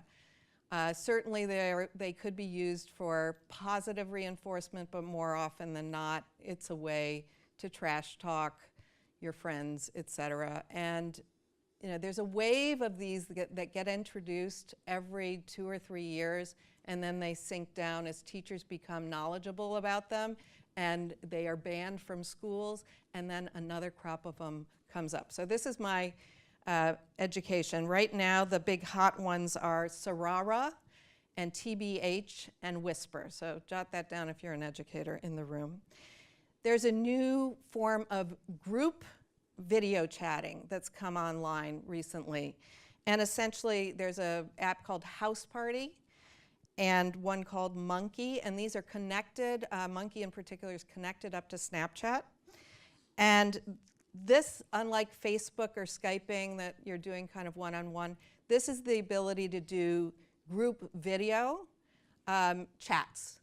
And you can imagine what can be created in an adolescent's mind in terms of what should be broadcast to the world. These are things that parents should know about when parties take place and understand what could come out of them. Another type of app that is popular now are live streaming apps. And essentially this allows kids to live stream what they're doing in their rooms online. And once again, when you think about the prefrontal cortex, the need to self-reflect before you self-reveal, once you have live streaming, it's really getting out there very instantaneously and fast, and you need to think about it. And then finally, there's a whole bunch of new apps.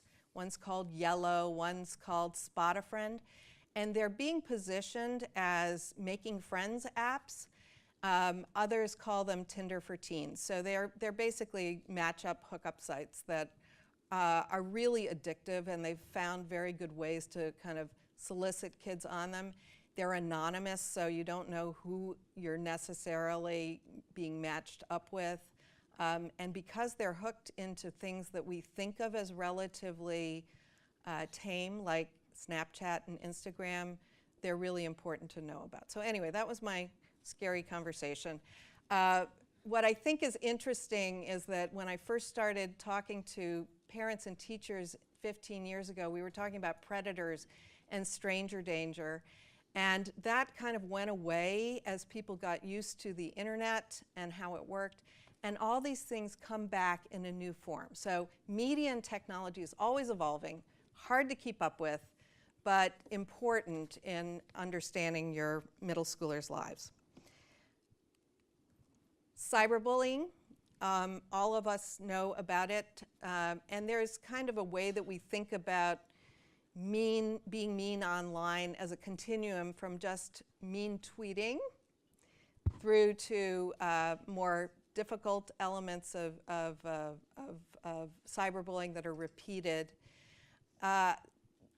This Netflix series, 13 Reasons Why, is the news show that really brought middle school parents and teachers together to talk about this subject in a whole new way. There are differences of opinion as to whether or not something like this should be broadcast and whether teens should be seeing it. I personally would not have had my tween watching it. But I can say that what it did is it made something that had been sensationalized in newspapers, over the course of the past decade, somehow become very real, and the kids in these shows became very real. And so there's a conversation now going in school that is, I think, really important, because this one is linked to suicide in a very deep way.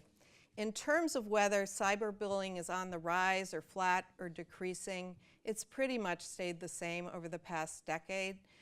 Different studies project 15 to 30% of kids are experiencing in some way, shape, or form cyberbullying, and that's stayed pretty consistent. What is a new topic is hate speech. Our political context isn't helpful in all of this, and the Southern Poverty Center just put out a study where they basically are saying that hate speech in high schools has gone up. They polled their own audience, so there's a little bias in this, their own membership audience bias in it, but we're hearing this from schools across the country, that there's just a lot more willingness to say things that really cross the line in terms of race and other elements of difference.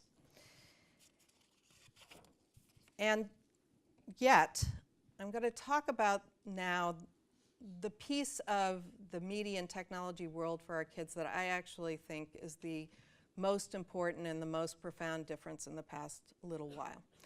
Some of you, how many of you have seen this article in The Atlantic by Jean Twenge? It was a really beautifully written and compelling article about how the rise of smartphones and social media is creating all kinds of social anxiety in tweens and teens. There's, among us who are in this field, there's a lot of back and forth about whether it was too negative, whether the data was actually kind of clean and good. But I do think it is pointing to a real trend that is important for us all to understand. And that is that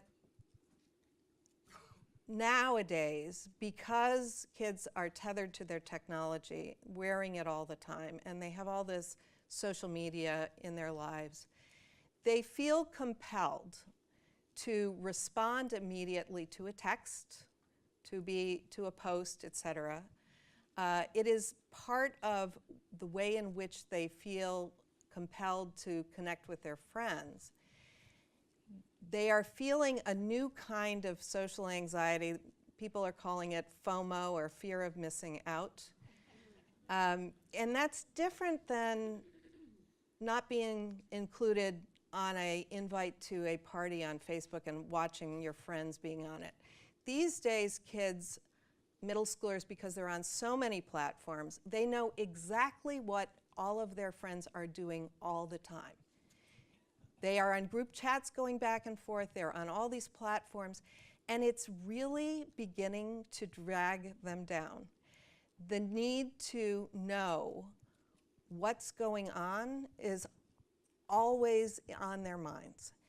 And it's making them depressed. Sometimes it's making them feel lonely because they're apart from these kids and people. They're living in their own room, kind of digesting all this information.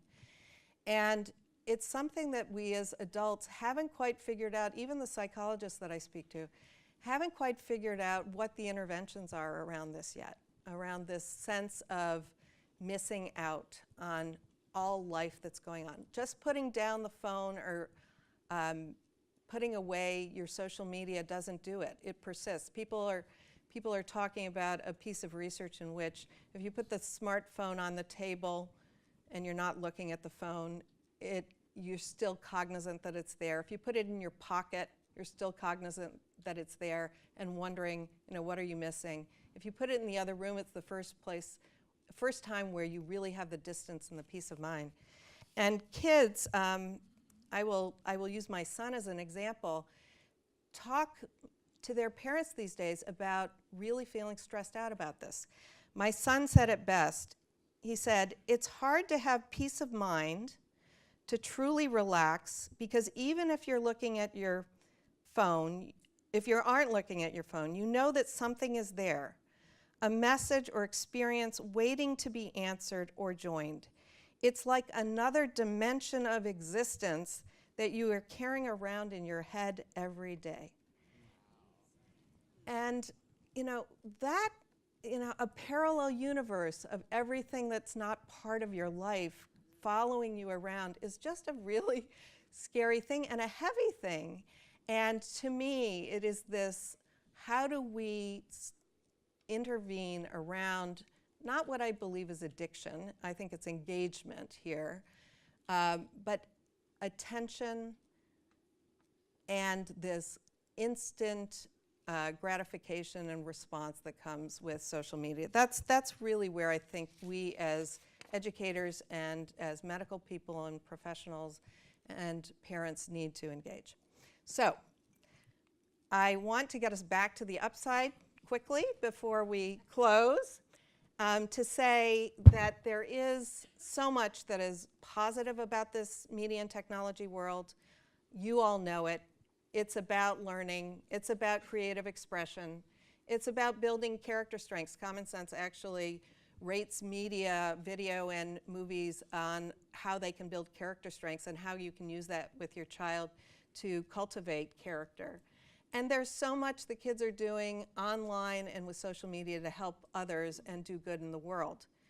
What I believe is that we need to think about the connection between home and school here very deeply. I've spoken mostly about parents because, as you know, now technology has flown into schools to do all the wonderful things that we in this room want to promote. And it's powerful, powerful technology. But we have to think about the downsides together as well. And my hope is that coming out of this conversation today, there'll be more of a discussion about how do you build a homeschool connection between parents and teachers around the social and emotional lives of their kids in terms of media and technology. I think we should reinvent the PTA for the digital age and use technology to do that. I think there's some interesting things we'll hear this afternoon about how to go about doing that.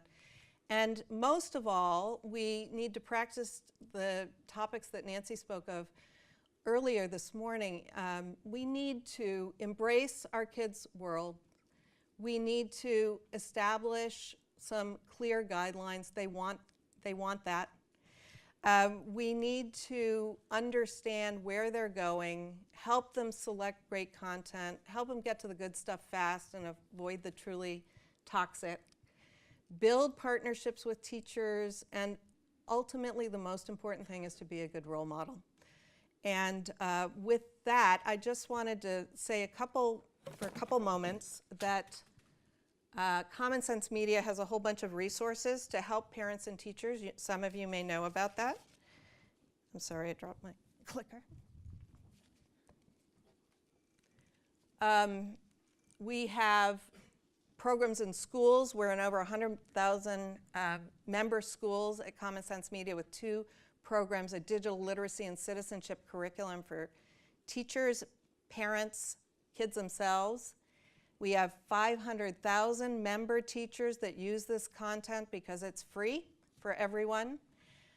And we have EdTech ratings and reviews that help teachers select high-quality content for learning. So a Consumer Reports Guide to Media for Kids and Families.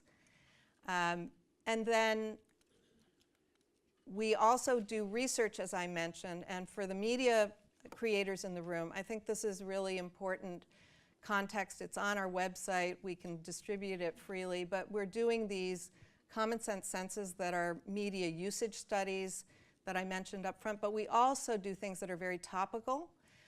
Most recently, 2 studies this year, one about kids in the news and how they receive and perceive the news. It's very interesting. If you were to ask what is the way that kids most like to receive their news, we'd probably all guess social media. It's not the answer. The answer is they like getting news from their parents and their teachers. They trust the news from their parents and their teachers, but they want to spend more time on social media. So it's a very interesting dichotomy once again. They want to spend time in that world, but what they trust and what they respect is coming from us. Similarly, we did a study on gender stereotypes in the media. There's some rich data in there that could be useful. The good news is that there's lots of room to develop, and we are currently integrating kind of gender stereotypes into our ratings and reviews. So with that, I'm going to close with this, because I deeply believe it. Media and technology are wonderful. Great media inspires. Technology enables. Teachers and parents, if they're involved, they can guide their kids. And if we all raise our voices around some of these issues, we'll be able to build a movement in which every child in this country will grow up learning how to navigate to all the great stuff in media and technology and how to avoid the truly toxic in it. So, thank you.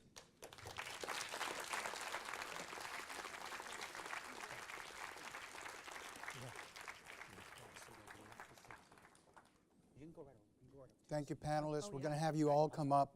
We have very little time for Q&A, but we have gotten your questions on Sligo. So we're going to have the panelists choose the question they want to answer and jump into it, be brief. I'm glad people are taking a little bit of a break. You may feel like a captive audience, but feel free to take a break when you need it. Let's get to the questions right away. Panelists, you're looking at the questions. The audience has the questions on screen. Any volunteers for a question they want to answer? Could I ask Linda a question? Yeah. So maybe I'm alone in this, but it's one thing to know what the different platforms are and how they change. And so you get the new list. Right. Does your website tell us, or do you know where we can get information about what do we say to our teens, you absolutely cannot be on this one? And then for ones that you can be on, here's how you navigate it safely. I mean, how do we help teens figure out which ones are yes and no, and then how to do it safely? Yes.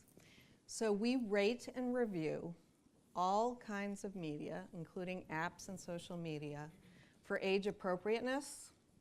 And in doing that, we look at the violence and the sex and and also the ways in which it's used. And that's what's most applicable to social media. And so there are ratings that say not for kids on there. We also, though, always think every child and every family is different. My values aren't the same as yours. And so there's a piece that says if your child is going to be on this media, if you choose to let it happen, here's what you need to talk about. Here's what you need to ask. And then we have lots of parent advice as well that walks through each of the platforms in detail, the pros and the cons, and then how to talk to your kids about it and what to monitor. So there are elements that you need to monitor and elements you don't. So it's a very, very rich and full resource around just that. Arun, is there a question you see that you might be able to address? There's a question here that asks, to what extent can bad limbic system-driven decisions be forestalled by addressing and working through scenarios in advance? And I think that's really interesting, but I'm wondering if, you mentioned something in your remarks that I think touched on that, about how young people aren't often given the opportunity to research these decisions. And I'm actually not certain about research that's been done that shows how that could help. But yeah, it's interesting as you were giving your presentation about how kids make decisions, and as you talked about the limbic system and the emotions and how they offset logical thinking, that kids are able to think logically, but just like with adults, emotions get in the way. And it's that practice. And if you get practice making those decisions and failing at them and trying again, then you're creating those connections that you talked about, those synaptic connections that help kids make good decisions and ignore the emotion or put it at bay. And I think you talked a little bit about that. Is that? yeah. Yeah. But I think it is giving them practice, yeah. Anybody want to take a shot at a question on the screen?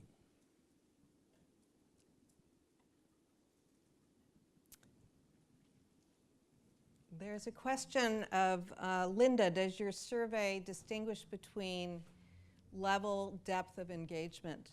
I would say at this point, no, beyond hours of time used, not in looking at, for example, how kids are learning, if that's the sense of the question, but in terms of time, the dosage part of it, yes, it does distinguish between that and captures it. And I am curious, raise your hand if you have a teenage son or daughter. That's great. Thank you. We're going to segue to our second panel, but before we do that, reminder that we're going to be revisiting many of these questions, and I'm sure you'll be able to approach our panelists on your own and ask away. But we want to segue to our second panel by introducing you to Ibrahim. And he's going to read a poem titled, "Education is Not School." Ibrahim.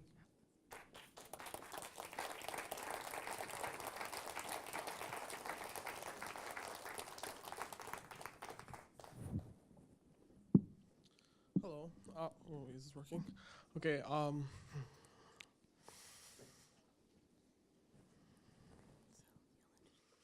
I am a poor black immigrant. I grew up in a family of poor black immigrants. Growing up like that, bedtime stories were more than metaphorical. See, they were my parents' way of telling me their story, of how they spent years wandering, of how the ocean wasn't good to them in their passage, of how they marched on the bones of dead brothers to get here. They tell me they came for one reason only, to find American education. But they're old now. My father's almost 60, so they tell me to find it. They pass on the torch like a fragile, poisonous heirloom and tell me to find American education. In response, I tell them, 11 plus years of schooling have brought me no closer to finding it, that the only thing I use applied science for is calculating velocity of bullets coming to kill me. They say go back to school, so I do. Stumbling home, I wish I had learned the remedy for a nomad uprooted. They say go back to school, so I do. Once again, no math equation makes my pieces add up. Am I still a statistic? They say go back to school. This time I don't. I guess I got tired of telling my parents they left their home for no reason, that they nearly died for no reason. How do you tell someone that they spent the majority of their adult lives looking for a lie? You don't. Upon return, my teachers asked me of my absence. I want to tell my English teacher I'm tired of learning about the same 3 old white men. I want to tell my history teacher to teach me about blacks overcoming, but I guess I can't blame them. They are handed crooked curriculums and expected to explain them. See, school is a system set up to kill creativity. Put us in neat little rows, not the best arrangement for productivity. I guess it's more for absorbativity, to soak in their lies and spit it back out again. They teach us what to learn, not how to learn it, much like learning what to think, not how to think it. But I go back every day. I guess I've just never learned the power of quitting, which is ironic considering the only thing school has ever taught me to do is quit. Thank you.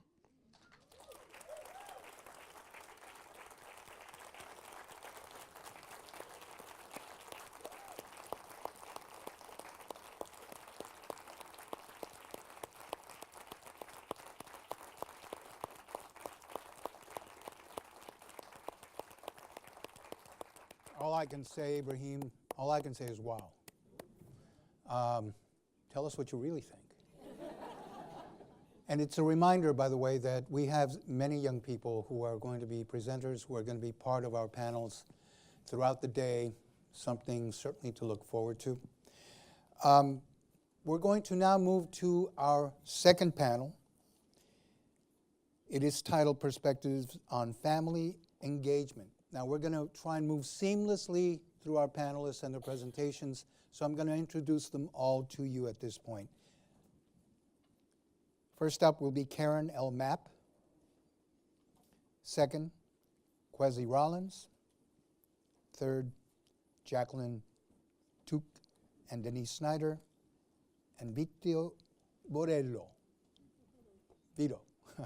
Anyway, let's have our first panelist come up. Karen.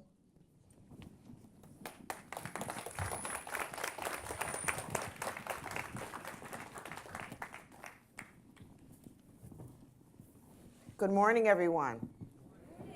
So what I'm going to do, because I think we are running a little behind schedule, I'm going to try to move along and talk to you this morning about what works when it comes to engaging families. So we've heard from our wonderful presenters and our wonderful young man about, you know, some of the challenges that we're facing in the American education system. But what I'm going to try to share with you this morning is what works. And my colleague Sarah Lawrence Lightfoot always talks about how we researchers sometimes only look at pathology and things that don't work, and she likes to push us to look at what does. And she talks about studying goodness. And so that's what I'm going to try to do this morning, is to share with you what we know about the good work that people out there and in this room are doing around engaging families and the key to that success. So a few years back in 2011, I was asked by the US DOE to come in and to try to help them answer this question. And basically they wanted to know, you know, we have over 40 years of research that says that when families are engaged in their children's education, children do better in a number of ways, not just higher grades and test scores, but their attitude about school, their ability to go on to post-secondary opportunities, et cetera, et cetera. And I don't have time this morning to really talk about all the research. But the question was asked of me, well, you know, we have good research linking family engagement to student outcomes and also school outcomes. Why isn't there more of it? Why don't we have more successful partnerships? So I want to ask a question as a way to sort of illustrate this. I'm sure there's some people in here who have been classroom teachers. Could you raise your hand? Those of you who have had classroom teaching experience, excellent. So I want to ask you another question. While you were in your pre-service training to become a teacher, did you have a class, a course, 12 weeks, or even I'll go down to 6 weeks, on how to engage families? Raise your hand if you had a course like that. Okay, look around the room, everybody. Maybe 2 or 3 people's hands are up now versus about 20 or 30 a few minutes ago. This is the main problem. It's that we really have not trained our educators nor our families to do these partnerships well. So we have a capacity problem. No one really knows how to partner. Yet we expect teachers to go into classrooms and partner successfully with families, and we just assume our families know exactly what to do when it comes to being engaged in their kids' education. So what I tried to do when I went to work with the US DOE was to think of ways, based on the research, of effectively engaging families, effectively cultivating these partnerships between home and school. And so what I did was I formulated something called the Duel-Capacity Framework for Family-School Partnerships. And this framework was formulated based on research in the field of not only family engagement, but also in some work done in Chicago by some colleagues at the Chicago Consortium on School Research, where they talked about the power of relationships and relational trust, adult learning and motivation, research on leadership development. But I also based it on interviews with parents, with practitioners, policymakers, and researchers. So what we tried to do when we developed this framework is to have it be a guide, direction for practice. Because above all else, that's what I'm all about. I want to change our practice. How do we more effectively engage families and school staff and community members in ways that support children's learning and school success? Now, the reason why I say this is a roadmap, this is not a roadmap actually, and a compass, a direction, is because when I was Deputy Superintendent for Family and Community Engagement, and I see some of my I'll call them my homies, that do this work around the country. We have Michelle Brooks, who came in after me. We have Tracy Hill, who you'll hear from later. You know, a lot of times what happens is people come to us in these jobs and they say, you know, Tracy, can you just hand over what you're doing in Cleveland, and we're going to then apply it to Sacramento or Chicago or Los Angeles. And that doesn't work, ladies and gentlemen, because the context is different. We heard a little bit about context. We've used that word a lot this morning. You can't just take what we're doing in Boston and apply it to Dallas. But we do know now that there are some essential components of effective practice in family engagement. And so that's what I'm going to try to share with you this morning. So this is the Duel-Capacity Framework for Family School Partnerships. And so I'm going to go through it quickly. And then you're going to hear examples of this effective practice all throughout the day today from both parents, students, and practitioners. So the first thing that's identified in the framework is the challenge, and we just very nicely demonstrated that, didn't we? The problem is that we don't have the capacity. We don't have the know-how right now. We haven't shared best practice in a way that allows the stakeholders, both families and school staff and others, to work together to partner. So we've got a lot of ineffective family engagement practice going out there right now. So what we did was we tried to figure out what are those essential components of good family engagement practice. And what I'm going to do quickly is to ask you a question to sort of demonstrate what I mean. How many of you have ever ridden a bicycle? Okay? So quickly shout out to me, what are the essential components of every single bike? Pedals, wheels, handlebars, the seat, the frame, the chain. Okay. So every bike has those components, right, for it to be a bike. But let me ask you a question. Would we use the same bike to ride in the Tour de France as we would use to do something in the Grand Canyon? I can't hear you. No, okay? What would be different? Okay, but what about the bike would be different? The size of the wheels, right? So on a mountain bike, the wheels are fat, thick, right? We need that traction, whereas on the racing bike, they're thin because we need that. What about the frame? Heavier on the mountain bike, thinner on the racing bike because the racing bike's got to be lighter for speed. But now we know that we've just said that there are essential components of every bike. But because of the context, the bike changes, okay? Same thing with what I'm going to describe to you right now. These are the conditions for effective family engagement practice. In other words, the essential bike parts of effective family engagement. They're going to change a little bit depending on the context, but what you need these components to have effective practice. So the components on the right-hand side are what we call the organizational conditions. These are the conditions that the districts and any of the leadership have to provide in order for effective practice to take place. So first of all, the leadership has to see family engagement as a systemic strategy to whole school improvement. So that means that the superintendent and the superintendent's cabinet have to all get that family engagement is a key strategy to school improvement. We know from the research that without family engagement, our schools will not improve. That's also research coming out of Chicago. So the system has to embrace that mindset. It can't be that family engagement is an add-on that we do when we have time. No, it's got to be a part of the strategy of whole school improvement. It's got to be integrated into everything that we do.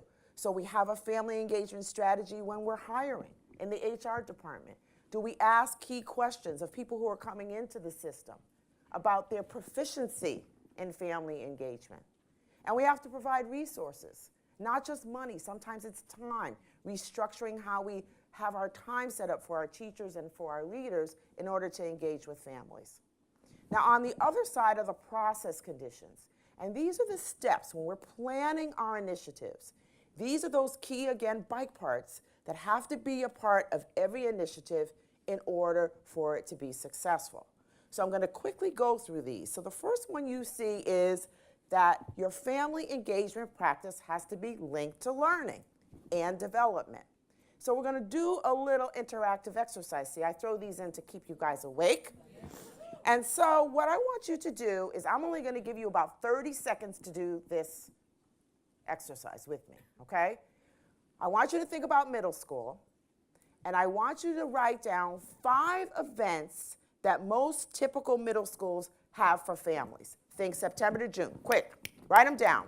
5 events, write them down. Think across the school year.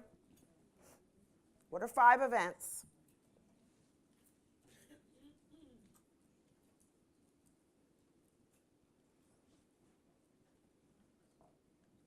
Okay, shout a couple out. Art show. Art show. What else? Back to school night. Graduation, parent-teacher conference. Book fair. What was that? Curriculum night. Oh, yeah. Open house. Okay, all right. So now, I want you to circle these events if they meet the following criteria. Okay, there's 2 parts, so no circling after the first one. All right? I know how you are. The first one is that families leave this event knowing more about what their child should know or be able to do. In other words, the learning goals at that grade level. No circling. See, what did I tell you? No circling yet. I saw you, Linda. Okay. What I want you to do is think about if I went into a grocery store and I saw a 7th grade parent, 8th grade parent with their teenager, and I went up to them and asked them, you know, could you tell me what your child's supposed to know and be able to do by the end of this grade, that they would be able to tell me? Okay? Think about yourselves. Can you do that right now? For those of you who have a middle school child, okay?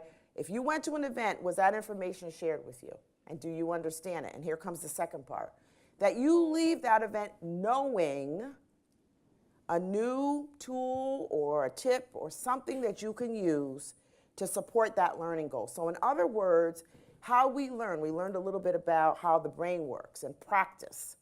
We learn by practicing, ladies and gentlemen, kids and adults. So when you go to these events, do these events allow you, the parent, the opportunity to practice this new skill? Not watch the teacher do it, not watch your child do it, that you get to do it yourself, okay? I want you to take a look at your list and circle the ones that meet this criteria quickly.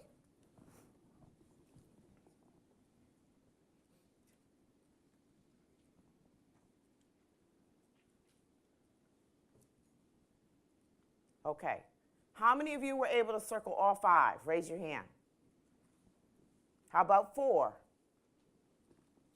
How about 3? How about 2? How about 1? How about 0? How about some of you aren't raising your hands? I know. Okay, we had very few. We had no 4s and 5s. We had maybe 1 or 2 3s, and then the rest were either 1s or 0. This is what I mean, ladies and gentlemen, by linked to learning. The events that we have, we miss the opportunities to share with our families, number one, what exactly is it that the kids are supposed to know and be able to do? And then we don't help them with how to support their children's learning. What happens is that the kids come home and we adults ask that same old dumb question. What did you do in school today? And what's the answer? There you go. You all know the answer.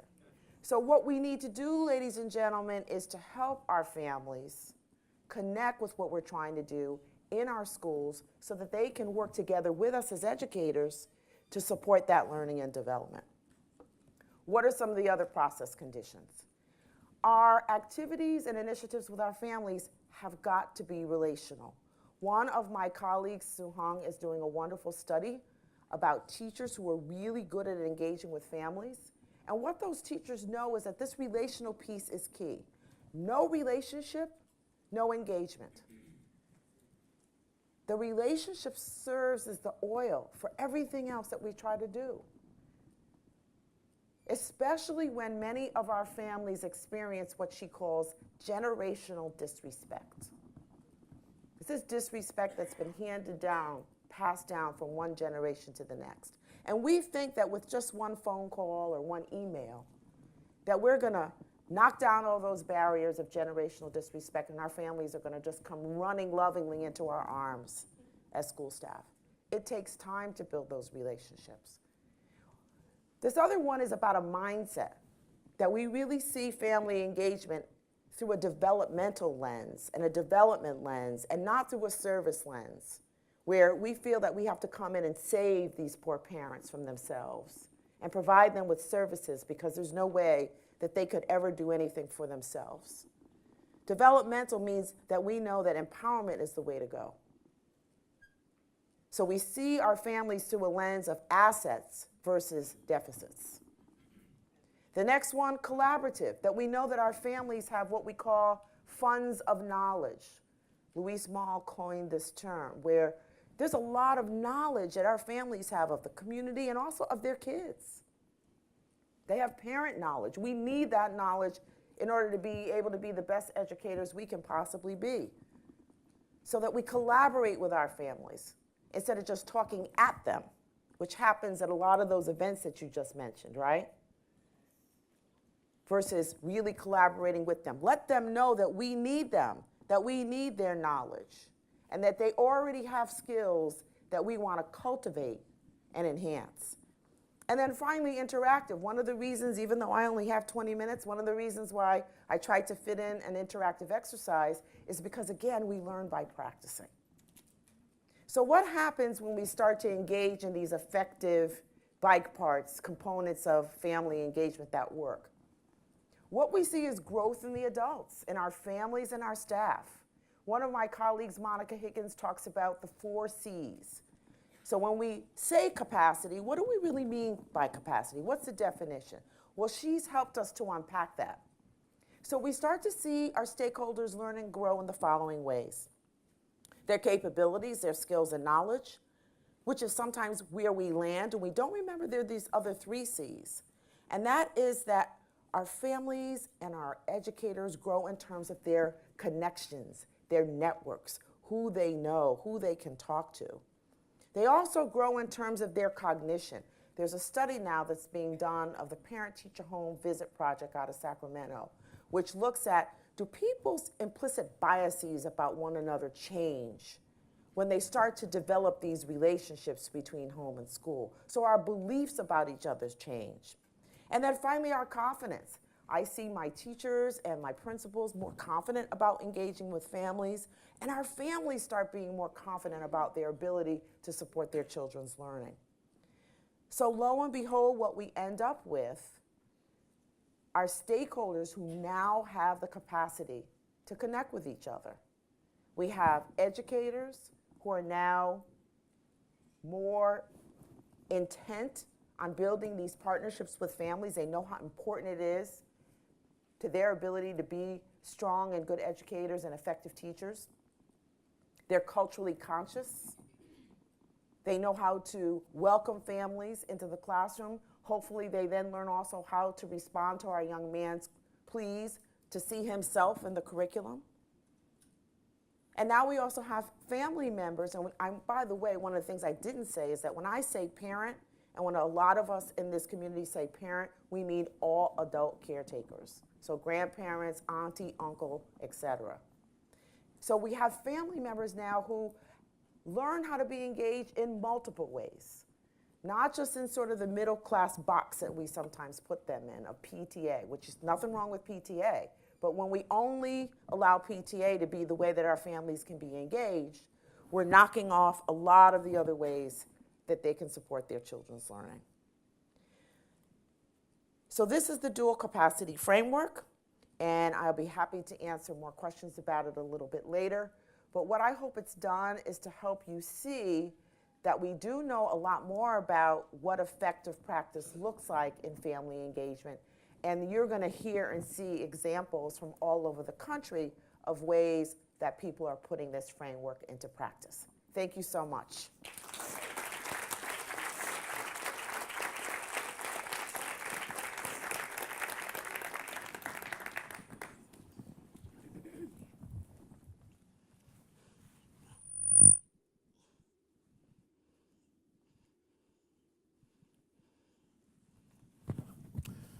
Good morning.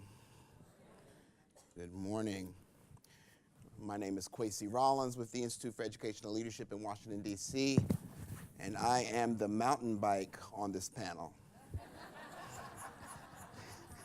Thicker, fatter, built to last. I am definitely not going to do the Tour de France. So I want to read a quote at the risk of relying on my smartphone, but I think it'll help remind us about not only the struggle that parents have had historically, but also how we look at adolescence. The children now love luxury. They have bad manners, contempt for authority, they show disrespect for elders, and love chatter in place of exercise. So that's a quote from Socrates, who was one of those old white men that Ibrahim was probably forced to study. But it's a reminder that, you know, the struggle with adolescence goes back probably forever, and that every set of parents and families has a context that they have to deal with, and we, you know, from our earlier presentations, we know now that it's more of a struggle than ever. I mean, I'm the oldest. I'm one of those old guys that Ibrahim talked about, so I'm the oldest in a family where when I grew up, there wasn't FM radio, right? We talk about what's happened in the last 15 years. People are like, what's radio? Right? There wasn't FM radio. Lucy and Ricky slept in separate beds. And then magically, little Ricky popped up. Now that's a cultural reference that most of the young people here don't even get. Who's Lucy, right? Lucy and Ricky. Television went off at night. It ended, and there were only a few channels. So it's a very different context for parents and families today. And as we look at this, we've looked at the brain development, we've looked at a number of things, I think, as we think about it through the lens of the dual capacity building framework.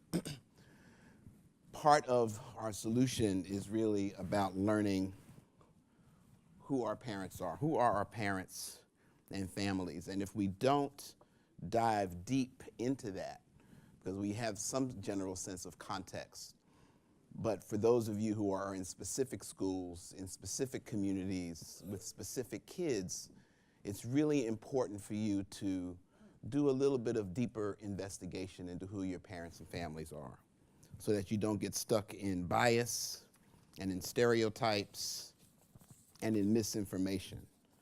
Some basics: all parents care for their kids, want what's best for their kids, have different ideas about what that means culturally, based on their cultural context and et cetera. But that's kind of a bottom line that isn't always assumed in our educational context.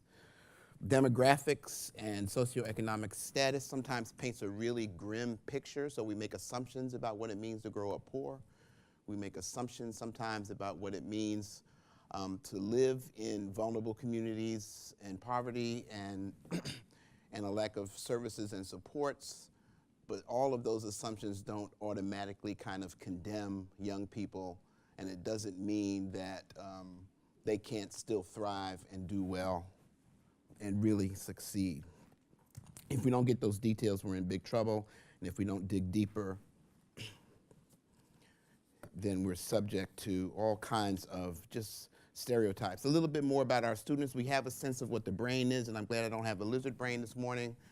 It was really interesting to see all of that in terms of the specific brain. But in terms of education in America today, we know that in public schools, over 50% of our kids, we kind of reached that milestone, which is not the milestone we really wanted, but over 50% of our kids are living in poverty. So that says some things. Over 50% of our kids are kids of color now in public schools. We know that about 13% are receiving special education services, so that's a range of things for a range of additional challenges and talents in some respects. And we also know now that about 10% are English language learners. And so that also means that if they're immigrant families, they're really coming from countries where their relationship with school is very different. I think Ibrahim painted a picture in terms of his poem. In my context, I remember specifically coming home to complain about my teacher one day, and my father said, well, the teacher's got hers, you're trying to get yours. And that was it. That was just, I never complained again because my folks were not, by today's standards, they were not terribly engaged in the sense that we think of it. They had an expectation, they worked hard, the teachers trusted authority, go do what you got to do. And that was basically it. The context is a lot different today, and particularly in communities where for the last 50 years, I mean, if we think about the Elementary and Secondary Education Act of 1965, which was really about addressing issues of poverty and equity, right? So all these years later, so for those of you who don't remember the name of that act now, it's the Every Student Succeeds Act. Before that, it was No Child Left Behind. Before that, it was the Improving American Schools Act. But we've had a lot of fits and starts at addressing key issues for folks in communities. And we still have not solved the achievement gap. We still have not solved poverty, obviously, and we've got a long way to go. And all of that is part of this context. So it's important to know and to really understand in a deeper way what some of our less affluent parents and families are experiencing, and at the same time not let that turn us into folks who have low expectations. And that's hard work. That's really hard work. But they are experiencing real stuff. And even though America today is kind of challenged with dealing with some of those realities, they are experiencing some real stuff. They're coming very often from communities where they have a lot of extra struggles, where institutions that they have come to rely on are not necessarily providing the consistent level of services and supports that are so necessary for them and their kids to thrive. Many of them are underemployed, which means that sometimes they've got to put 2 or 3 jobs together to have a good salary, which means they don't have a whole lot of control over their schedule. And that's something that schools, so we make assumptions and we say, well, they don't value education. But the truth is they can't come to your meeting. I've got in our office, when I'm in town, we have a whole crew that comes into the building at 6 o'clock to begin cleaning and straightening things up. They're in Washington, D.C., largely Latinos, largely women. That's their second job, right? So they can't come to the after-school stuff because they've prioritized feeding their families. So does that mean they don't value education? It doesn't. But that's part of the reality. And so we all have families that have backstories, contexts, who want to be involved, who want their kids to succeed and do well, but we've got to do the extra stuff to find out who they are and to create a context for them to also participate, for them to also understand what they need to know and be able to do to help support their kids, and they will most certainly do that. If we set everything based on just the school's convenience or on the convenience level of well-to-do parents, I mean, I have control over my schedule for the next 9 months. I know what I'm doing for 9 months from now. I have deep levels of control over my schedule. But many of our parents and families don't have that. It's not part of their reality. We talked about capacity. I think obviously schools, one of the first questions from the first panel was about teacher efficacy, and so part of that was addressed by the Dual-Capacity Building Framework in terms of learning how to do a better job at any task is a capacity building function. If you believe that people can improve, I'm very much in the change business, which means despite all evidence to the contrary right now, I do believe that people can do better and that people can change. But some people need a lot more help at doing that. And thankfully, you'll hear from a lot of folks who are doing that and doing that at a very high level later today.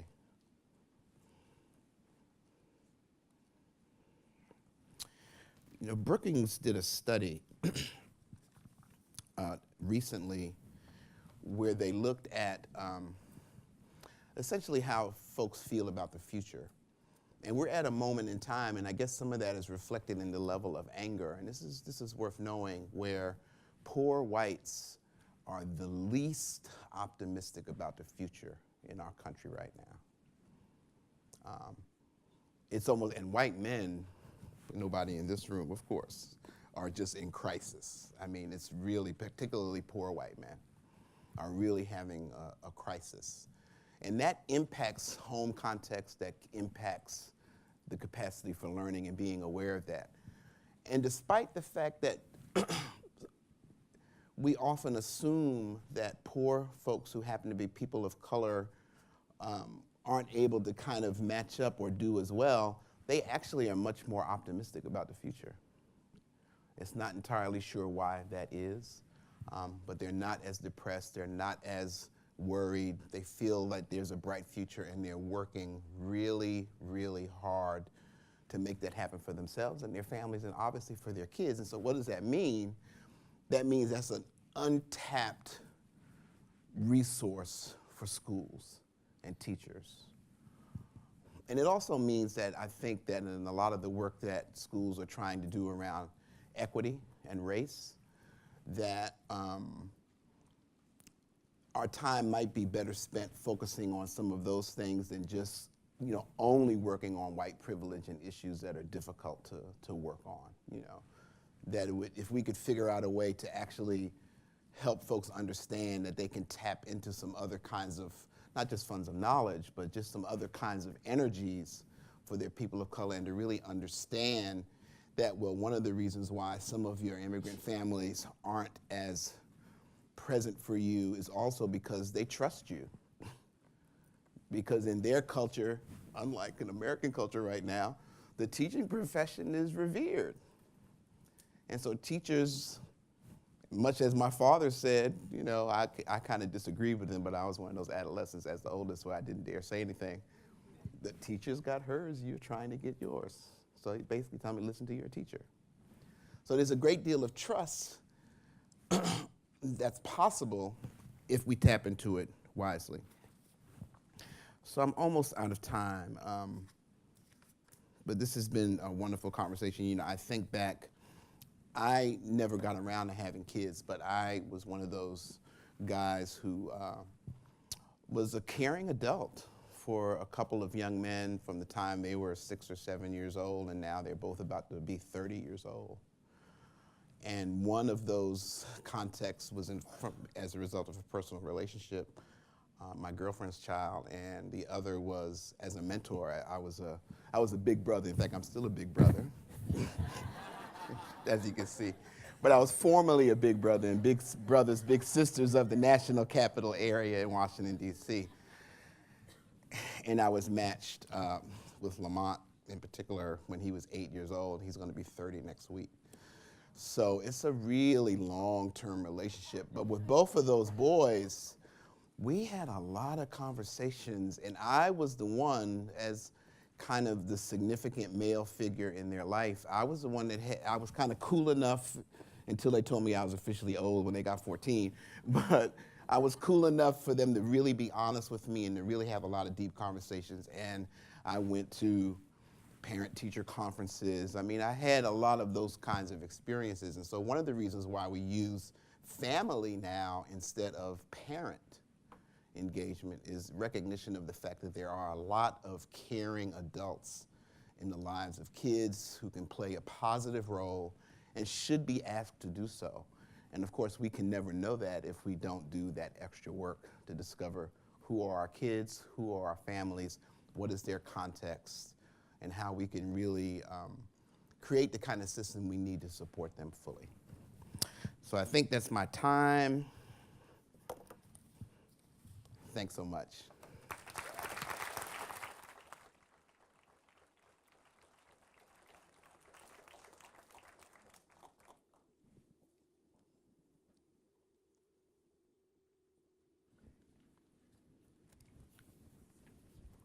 All right, good morning. So in the next part of today's panel, we are going to get really practical and talk about what does the Duel-Capacity Framework look like from the school perspective. And we're going to look at what we're calling bright spots, or 2 examples of the framework, one in Washington, D.C., and one in Lawrence, Massachusetts. And my colleague Denise will share in a moment about Massachusetts. So let's travel first to Washington, D.C. I'm Jacqueline Pratt-Tuke, and I work for the Flamboyant Foundation, which is a nonprofit in D.C. that works at the district, the school, and then also the educator level to help transform relationships between schools and families so that families and educators can collaborate. We have been working in schools since 2011, and more recently have been trying to figure out what to do with the middle grades. So I'm going to share a lot about our process for getting to our bright spot, how it's currently going, and then what the impacts have been. And we approached our work by first listening and learning. We learned from the research, and our work is really built on the research that we've heard shared today by Dr. Hill and Dr. Mapp. We listened to families in our locality to understand what were their needs, And then we also observed practices in the field to see what practitioners were doing that was and wasn't working. So when we talk about family engagement, we are talking about the collaboration or the partnership between families and educators that support student success, very aligned to the Duel-Capacity Framework. And what we've learned from the research is that there are some crucial roles that influencers, families, and teachers can play to help students be successful. And you see them on the screen behind me. So when we do our educator work, we share this really explicitly with educators, and we talk to them about how it's part of their role to build relationships and share information with families and collaborate with families in a way that supports families to do these things for their students. We also talk a lot in our middle grades with our educators about the idea of parent as coach. We heard a lot when we started our work in the middle grades that family engagement drops off in the upper grades. But then when we talked to families were saying things like, I'm just as involved as I used to be, I'm just involved in different ways.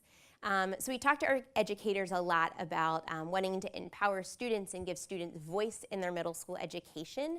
And part of that is working with the family to coach the students. We heard earlier about like letting kids fail and giving them practice decision making and empowering families and teachers to coach kids so that over the course of time they can play these roles more and more independently themselves.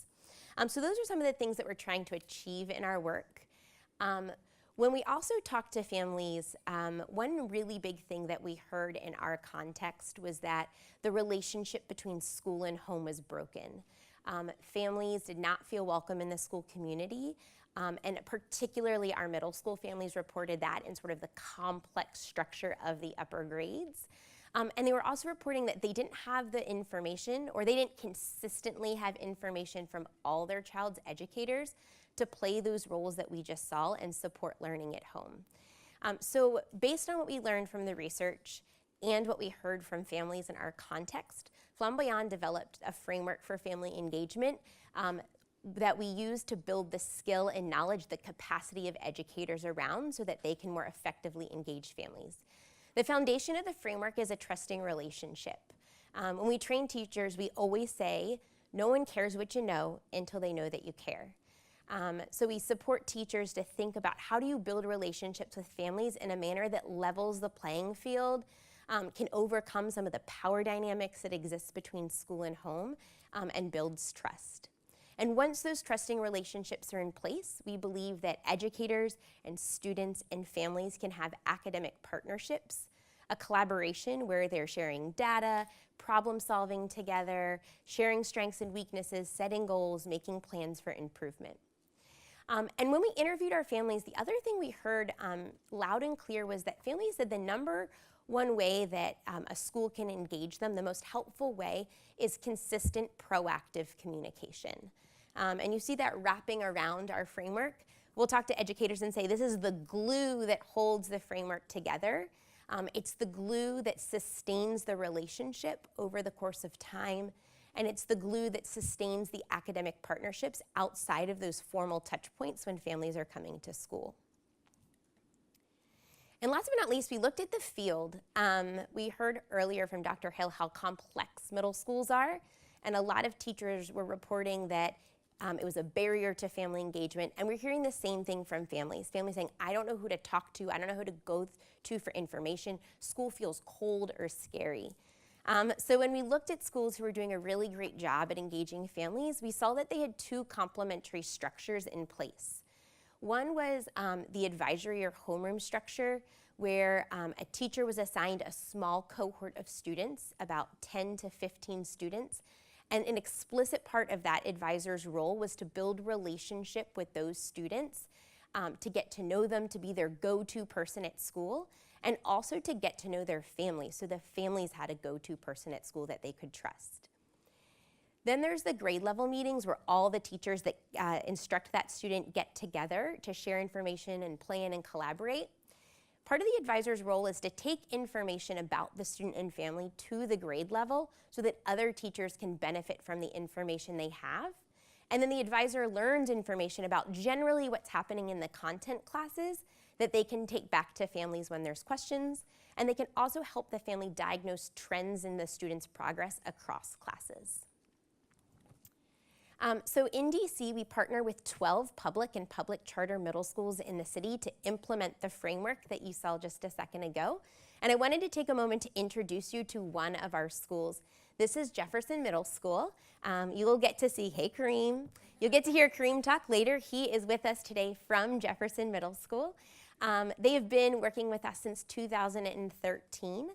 They're a middle school in Southwest Washington, D.C. that serves about 360 students. They were recently in the Washington Post after the Secretary of Education visited the school. And one of the Post reporters, after the Secretary of Education's visit, went to Jefferson to get a better sense what was going on in the school building. And I want to read how the journalist opened up the article. She said, "This week, the Washington Post also visited Jefferson, a school facing many academic challenges. Test scores show that less than a fifth of students meet math and reading standards. But the school has an energy that cannot be captured by standardized test scores. The staff displays an all-in attitude to improving the lives of students and families. Students and teachers have such close rapport." This article wasn't about family engagement at all. That is not the reason they went to look at Jefferson. But family engagement really oozes from this article because it is such a part of the staff's culture there. It's a way of operating in this building. So what does it look like? On the left-hand side, you see a teacher and one of her students or one of her advisees. At the beginning of the year, that advisory teacher goes out and conducts a relationship-building home visit with all the students in her advisory and their families. This is to get to know their stories and to share a little bit of the teacher's story as well. Learns about their interests, their hopes and dreams for the future, what their goals for the year are, and what supports the family needs in order to play those roles that we showed you earlier.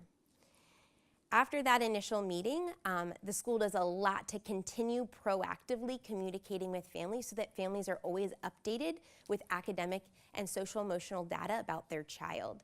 This happens through lots of conversations, text messages, phone calls, but the one thing that I think is really unique about these conversations between teachers and families is that, one, kids are included in so much of that communication, so they are also always aware of how they're progressing.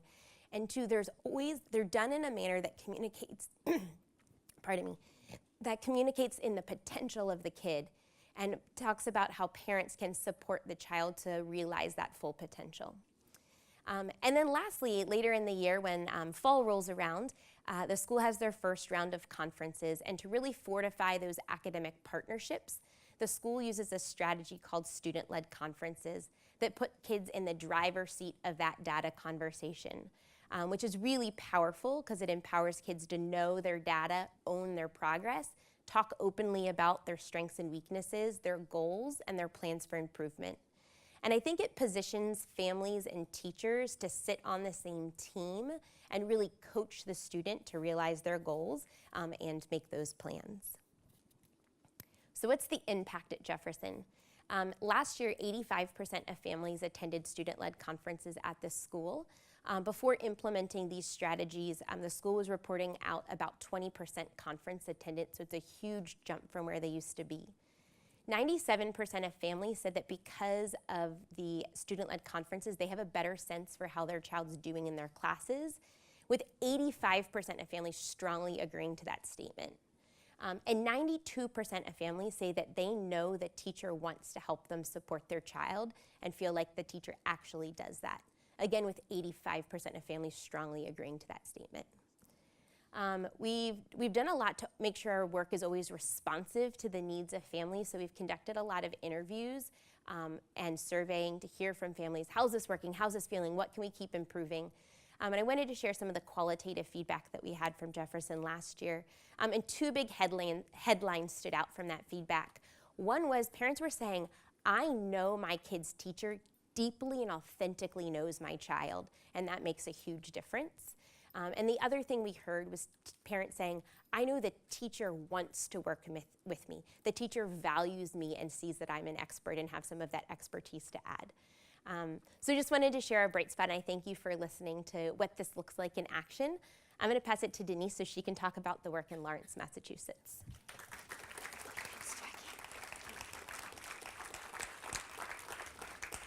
Hi, good morning, and almost good noontime. I know probably folks are hungry, so I'll try not to take too long. I know we have one more speaker after me before we all get to sort of nourish our stomachs to go with the minds that we're nourishing along the way today. So I'm Denise Snyder. I am the assistant or an assistant superintendent for Lawrence Public Schools. And I want to share with you another bright spot that is happening just about 30 miles up the road from here. But I also want to note that our bright spot is really just beginning. I don't want to pretend that we've got a solution or a magic bullet for all of you. Our bright spot is really the process we're using to get to bigger and brighter spots. So let's see if I can make this work. All right. Okay, they're working on it. I'll keep talking. So let me tell you about Lawrence. Put a little context behind the story. So Lawrence is an historic mill town. It has always been a planned industrial area, and it's always been an immigrant city. With 38% of residents born outside of the United States, and 76% of residents speaking Spanish as a home language. It's a little different than the 10% that was cited as ELLs earlier, so Lawrence kind of tips the scales. Lawrence has been called a lot of things. It's called a gateway city. It's called a city of possibilities. And by one Boston Magazine reporter in 2012, it was called the city of the damned. So it's been a lot of things to a lot of people. We'd like to think not so much the last one.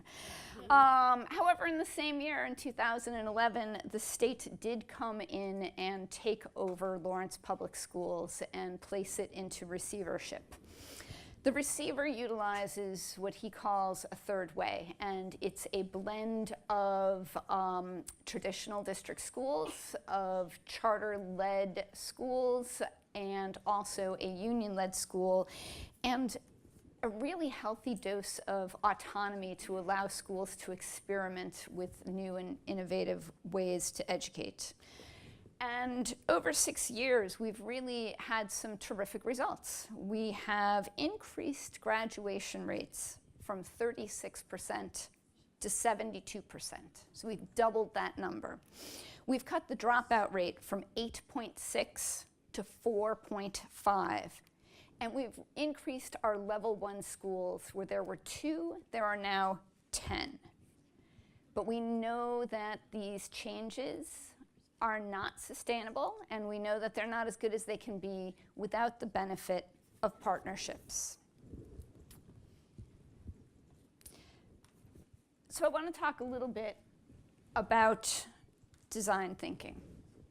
Design thinking, actually I want to back up and say that before we got to design thinking, we were really doing the same old in Lawrence. We were doing a lot of thin engagement. And that was parent workshops, handouts, messages at people, robocalls. But you all know the definition of insanity, correct? You do it over and over and over, the same darn thing, and somehow you just expect the results to be different. Not quite sure why that is. So we began a strategic planning process last year. And we partnered with 1647, who's in the room, and we'll hear more from them today. And we went on this journey with the Flamboyant Foundation and with the Nellie Mae Foundation. And we really tried to think about what is it we can do differently using design thinking. And I'm not going to go through every single stage of design thinking because I do know you want to go to lunch. But I do want to emphasize that the empathy stage is so critical to the work. In our effort, on our part, we went deep in one neighborhood, which is the Arlington neighborhood. The Arlington neighborhood is It typifies a lot of Lawrence. It is where many new immigrants land first. So there are a lot of typical challenges that face immigrants that we see reflected in Arlington neighborhood.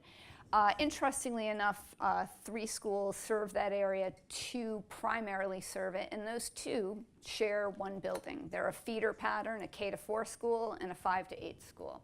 Same building, same students, outrageously different outcomes. One is a level 1 school, one is a level 4 school, and we needed to figure out what's wrong there, and if we could learn from that, how could we use it in the rest of our district? So we went deep, and the empathy level, and Anne will remember well, Anne Walsh from 1647, we conducted, or tried to conduct, dozens of parent interviews. We eventually conducted 16 one-on-one interviews for a half an hour each with families. We held student focus groups. We conducted staff surveys and focus groups. And we listened to what they had to say. We listened and we learned. We heard the parents struggle to understand the different rules and different expectations between the K-4 and the 5-8. We learned the parents wanted to be helpful, but they had absolutely no idea how to do that. We heard that students wanted and appreciated the relationships that they had in the early years that somehow disappeared in the later years. And we heard that both parents and educators struggled with language barriers in terms of how to communicate more with and about their students and their teachers. So we listened, we learned. What did we do to respond? We took this information, and with both schools together, we formed a work group. And the work group set out as its goals to work on building relationships with and among all of the different parties, and to work on building culture. And I don't mean building it as in developing it, I mean the building itself, the 4 walls, and the relationships that happen from one end of the building to the other. We also worked on plans to improve communications with our families, and plans around transition activities, and how we address the parent and student needs as our children leave the elementary level and enter middle school years.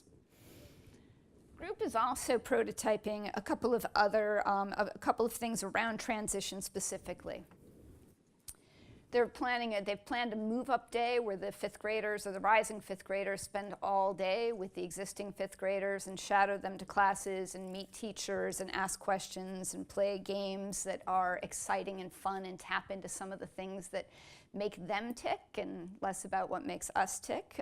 So going back to common sense media and what we learned this morning. Communications were sent home over the summer repeatedly around what does 5th grade look like? What are the expectations? How can they help? How can families help? What changes? And they piloted a welcome activity at the beginning of the school year that was, you would assume traditionally middle school staff were at it, but also the K-4 staff were involved. So there were familiar faces and new faces, faces they trusted and people that they needed to get to know, and combined that. The middle school is now also exploring what Jackie discussed a few minutes ago, which is an advisory structure, the opportunity to build a relationship and go deep with someone in the school. And there are a few other prototypes that include community education circles happening in the schools so that teachers and parents, parents and parents can build relationships, and they can start to discuss challenges that exist and ideas and solutions collaboratively and figure out how they're going to address them. Finally, the 2 schools are actually exploring some sort of hybrid organization for parents and teachers so that they're not constantly dealing with just either K-4 or 5-8, but building wide opportunities together. And that's sort of a new model that we're looking forward to. So the question really is, what does this mean for Lawrence Public Schools? This is what's happening in one school, one feeder pair of schools. Well, we're going to be supporting that work throughout this year. We're going to be measuring the progress. We're going to be providing coaches in the schools. And we're going to be figuring out how we take those best practices, develop a toolkit, and then share what we're learning as the bike frame in the other 6 feeder patterns that we have in the district. So this is a great opportunity for us to prototype and test and figure out what we can do with what we learn in our other schools. But really, there are some takeaways that are for all of us, I think. And the most important lesson is that our bright spots were literally built on the backs, the feedbacks, if you will, of our stakeholders. All of our plans were born out of what we learned in the empathy stage of design thinking. Our needs and responses look different in Lawrence than they do in Washington, D.C., than they will in your community. But the premises are the same. The frame's same. Your solutions will look a little bit different. And when we talk about the frame, just for kicks, when we look at the work Lawrence is doing, and we look at the work Flamboyant is doing, and we look at the intentions of the Duel-Capacity Framework, you can see all sorts of common themes and threads jumping off the page at us. So it's not a coincidence that these things come together as they do. Our charge really to all of you is to think about these common threads and look for the bright spots that are happening in your neighborhoods and in your communities. And I can guarantee you that the ones that are going to shine the brightest are the ones in which people are listening and learning from community. And the process is messy. You can't get around it. It's not a short process. It's a very messy process. But the results are incredibly rewarding. Thank you so much for this morning.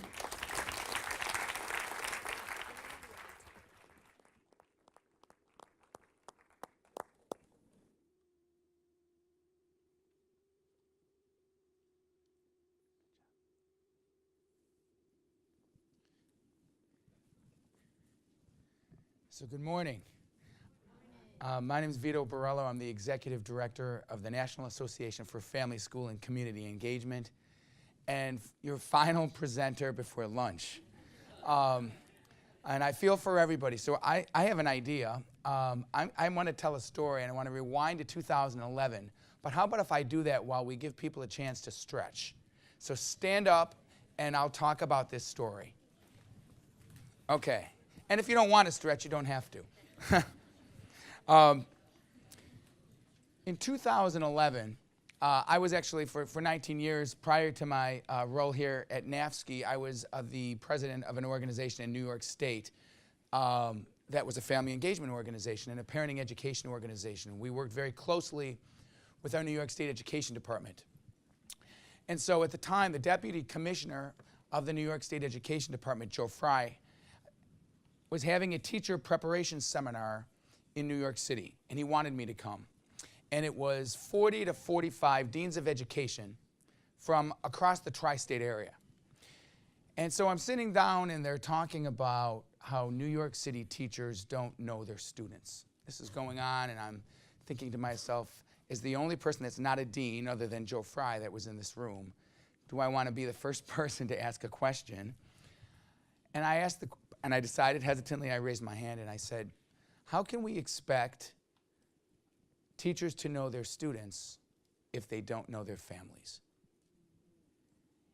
And I was waiting to be just pushed back, because so often in family engagement it's pushed off to the side, right? Well, that didn't happen. There was 20 minutes of conversation, and then one of the panelists, who was the director of research for NYU, stood up and said to his colleagues, listen, folks, we know that our bachelor's degree education students are taking an exit survey, and they are telling us in that exit survey that they are scared to enter the classroom because they're afraid of their relationship with families. I thought that was so telling. So they know that this is an issue, and they also know that teachers are entering the classroom ill-prepared, as Karen has talked about, and hopefully we need to do something about that, and we're going to. So I'd like to Okay. Talk a little bit about some of the challenges in this work. First, the current climate of school reform disregards the importance of family, school, and community engagement. And if it doesn't disregard it right now because we've made some progress, it still deprioritizes it. Professionals are isolated and relegated to low status. One example, state education agency staff. In some states, there isn't even a dedicated staff person who leads family engagement. In those states that do, and I'll give one example, California, who's done some great work in family engagement, had a long time what I consider one of the best state leaders for family engagement, Nancy Bodenhausen. Her title was consultant. Not even family engagement consultant, but consultant. And many of those staff are several levels down from the state commissioner or state superintendent and don't have a lot of influence and are juggling 20 different things. The state leader in Minnesota, who is wonderful and passionate, 5% of her time. 5% of her time is dedicated to family engagement. So that's just one example of some of the challenges in the work. Few education organizations give family, school, and community engagement a priority. This is changing, and I'll talk about that in a bit, but it's been slow to change. Certainly, we're solely focused on this, so of course it's our work, but those broad-based education organizations haven't spent enough time doing it. That is starting to change. And finally, what my presentation is about today, and what you've heard, educators are unprepared to engage families. And to me, this is the root cause of so many of the challenges in this work, is the fact that educators enter the classroom ill-prepared to engage families. And so with all of those challenges, it became clear to many of the researchers and icons, if you will, in our work, that why wasn't there an association solely focused on advancing policy and practice for this work? And so they came together. Two of them, Karen Mapp and Kwesi, are in this room on our board to create NAFSCI in 2014 with the vision of a world where family engagement is universally practiced as an essential strategy in improving children's learning and advancing equity. And both our challenge and opportunity is bring together the broad field in this work, all of those professionals and parent leaders who touch and impact families, and to work with them to build the capacity and to create a unified voice to advance this work. So this slide, and I'm not going to go over all this, I promise, but I will recognize Dr. Mapp, who is the chairwoman of our strategic planning initiative. This is our strategic framework. And a couple things that you'll notice, and it is actually in your packet as well. But a couple things you'll notice. You'll notice the 4 C's that Karen talked about in the Duel-Capacity Framework. That's purposeful. We wanted this to align with what we consider to be our field's North Star. And those are our guiding principles. But what I really want to focus on are 2 strategic outcomes, because NAFSCI was not created simply to be a convener or to have a nice and strong network. That's important, absolutely. But it's really also about how do we transform this work systemically, because we have some systematic challenges that are in the way of this field advancing. And if we don't challenge those, if we don't really push hard for those, we're going to continue to have minimal success in advancing this work. So 2 of them, one you heard me talk about a little bit, is around state education agencies adopting higher standards for family, school, and community engagement and developing greater capacity to implement them. We're currently working with the Chief Council for Chief State School Officers, the State Commissioners Association, if you will, currently with 8 states to build their capacity, one being Massachusetts. And hopefully then to also work closely with those states' commissioners and superintendents, many of which who don't have a deep understanding of this work. We're going to talk about that in a bit. And then, again, why I'm here right now is the other strategic outcome, that select higher education institutions pilot and adopt a framework for teacher preparation to practice effective family, school, and community engagement. And I'll tell you a little bit about what we're going to do about that in a little bit. So what does the research say? And you've heard a lot of people talk about the research today, and it confirms our challenges. 1 in 3 teachers, think about that, 1 in 3 teachers say they're satisfied with their relationship with families. Now, when I think about 1 in 3 teachers, this is across the country, right? This is rural schools, this is suburban schools, this is urban schools. What if it's 33% for everyone? What do you think it is for teachers who work in low-income communities where they have poverty and language and all these other complexities to deal with? I would venture to guess if it's 10%, I'd be surprised. So that would suggest then that 90% of teachers don't have a satisfactory relationship with families. And then another survey that was taken in 2011 by the Public Agenda poll, they surveyed Generation Y teachers, which seems like eons ago. There's so many different titles for students today. Only 6 years ago was Generation Y, teachers in the first several years of their profession.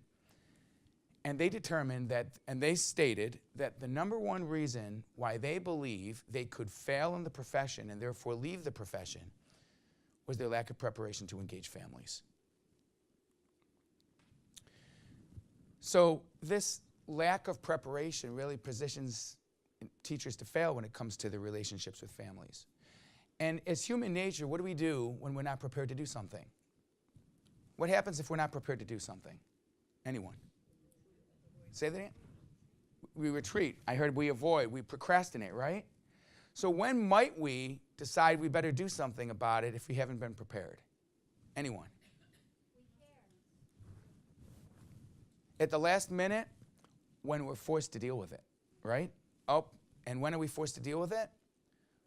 When there's a crisis. That's exactly right. When there's a problem, right?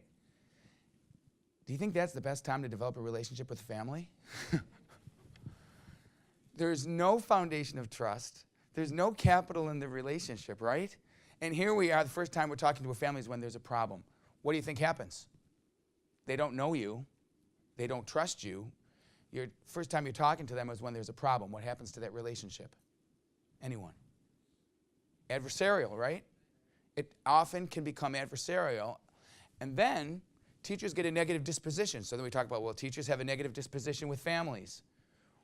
Well, hello, why wouldn't we expect that? Their first relationship, perhaps, their first communication of a one-on-one type of situation was a problem that did not go well. So ultimately, they don't want to deal with families.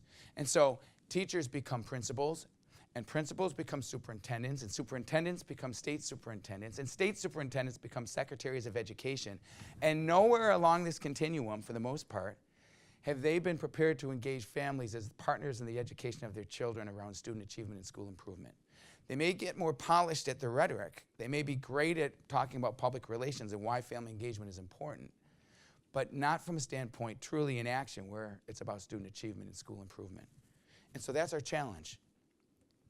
And then when you add the significance of culturally responsive family engagement, which is what Karen was talking about earlier and others are going to talk about later, if we're going to know our families, we have to embrace their culture. We have to know their culture. We have to know what they're about. Why? Because to know the family is to know the student. And if we know the student and we know what's important to them, then we're better teachers, right? We're better able to instruct them in a way that supports the knowledge of better supports the student being engaged and learning. So I want to just very briefly touch base on ESSA. You heard a little bit about this, the Every Student Succeeds Act, and just talk to you a little bit about where we're going in family engagement. And what I will start by saying is it's not enough. It's absolutely not enough. It is progress, but it's nowhere near enough. And first around school parent compacts, and basically there is a little bit more teeth to the legislation so that school districts are responsible for informing parents about the family engagement plans within a district. And families are to be told and understand how those funds are being spent. Another area related to family engagement and the school-parent relationship is that for Title I schools, there continues to be 1% of funds that are expected to be dedicated to family engagement. But different from previous, there is a 10% holdback that the district has. 90% of those funds go directly to the school. It used to be 5% holdback. I actually think this is positive for teacher preparation because districts have more money. It's not materially different in a school, but districts have more money that they can use district-wide for the kinds of capacity-building initiatives that can support teacher preparation in service programming. Statewide family engagement centers. This is the evolution of parental information resource centers And it is really about building the capacity statewide for family engagement with community-based organizations, typically partnering with their state education agency.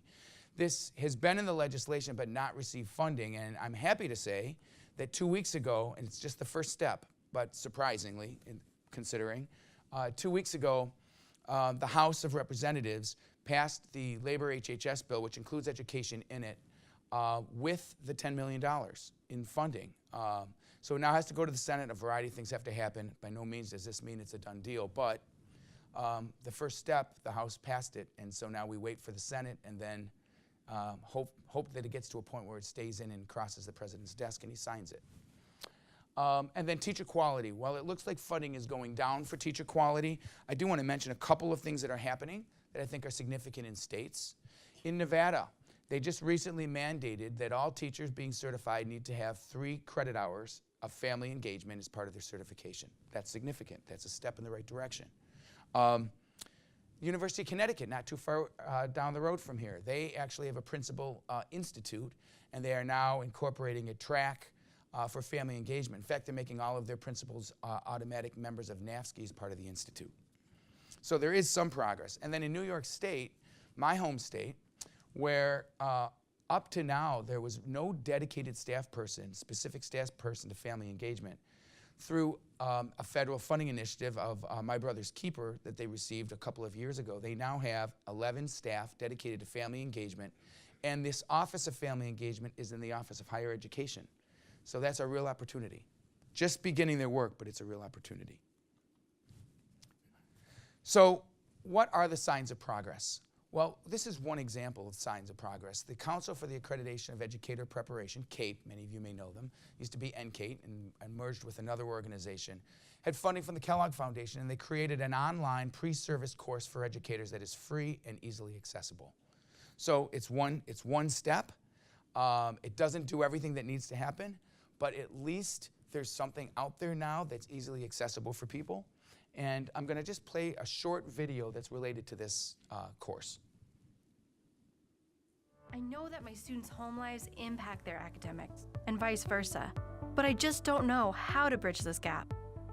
I wish I could have more meaningful conversations with my students' parents. I'm just not sure how. How do I help my students receive the support they need outside of the classroom? Unfortunately, these feelings are incredibly common. In fact, most new teachers say that parental engagement is their biggest challenge, even greater than classroom management, and the area in which they feel the least prepared. To overcome this gap, the CAPE Family Engagement course is meant to supplement existing curricula and help teachers develop better relationships with their students' families. The mini course is designed around 3 modules: the importance of family engagement, making an initial contact with a parent through a phone call home, and parent-teacher conferences.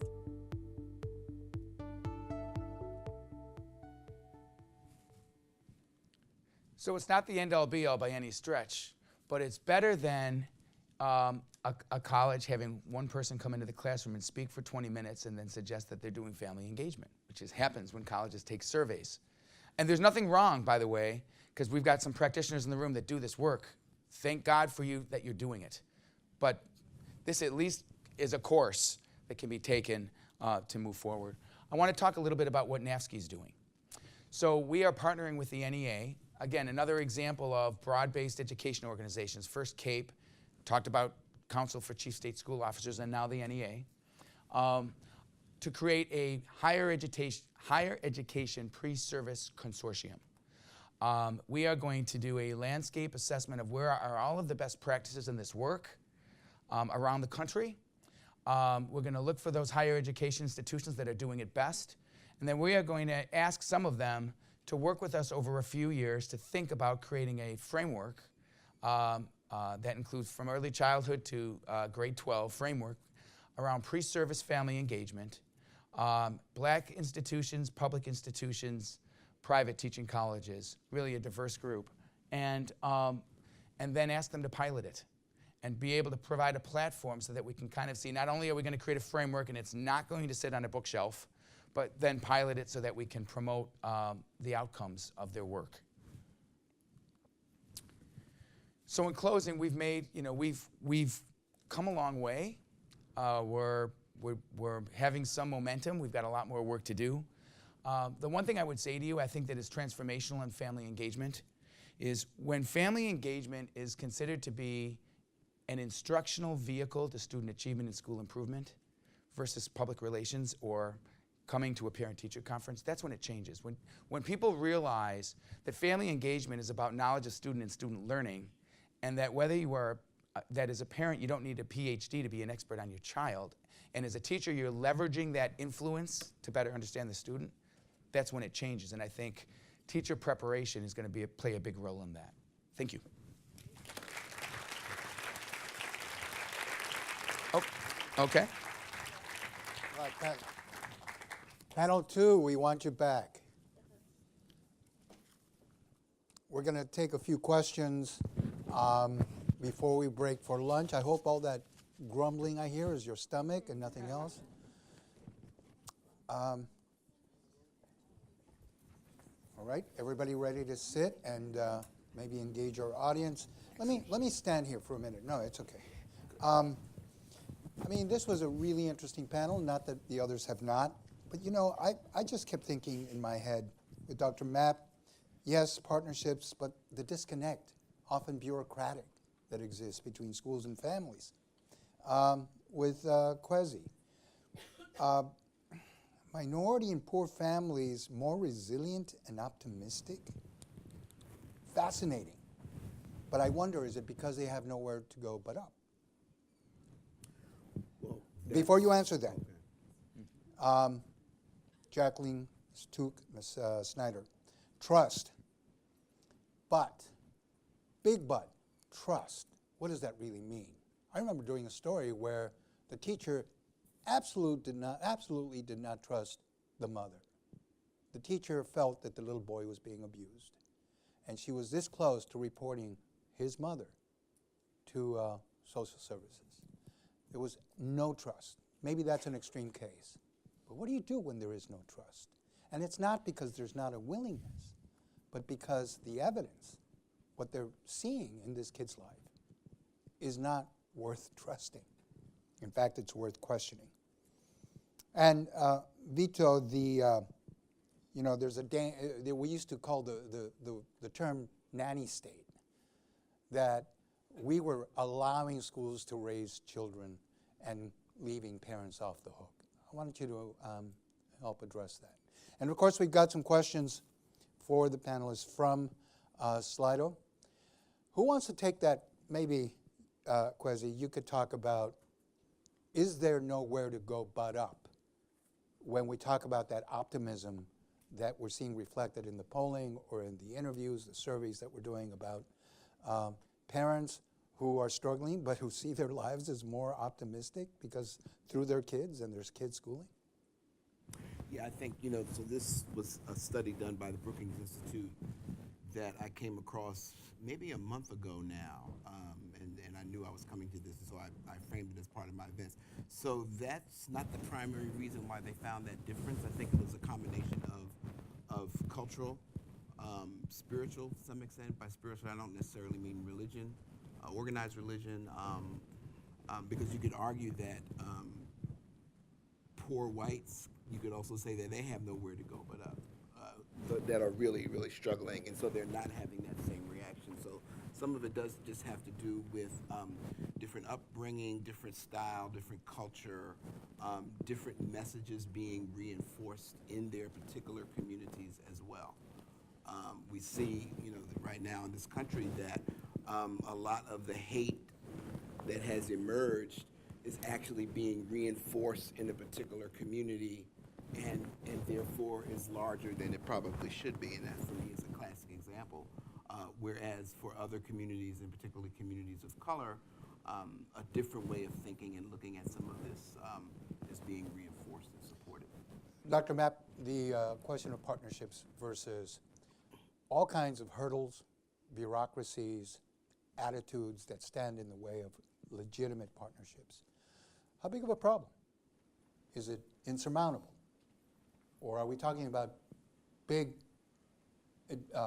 improvements in the way schools approach families? Well, I think we've already learned that it's not insurmountable, right? I mean, we've had a number of examples that have been presented to us already, and you've got a lot more that are going to be happening today, that it's not insurmountable at all. It's where our intention lies.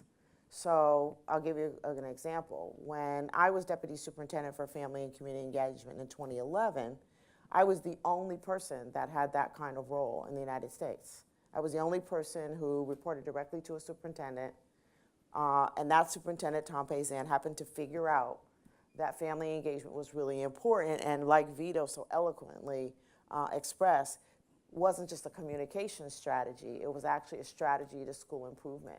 And that's the key switch. I think Vito hit the nail on the head, is when we see the practitioners realize the family engagement is actually a key strategy for teaching and learning, that's when it changes. So I don't think it's so much the bureaucracy piece. I think it's the understanding piece and the comprehension piece, because the bureaucracy changes very quickly. So now there are over 130 people who have the role that I had.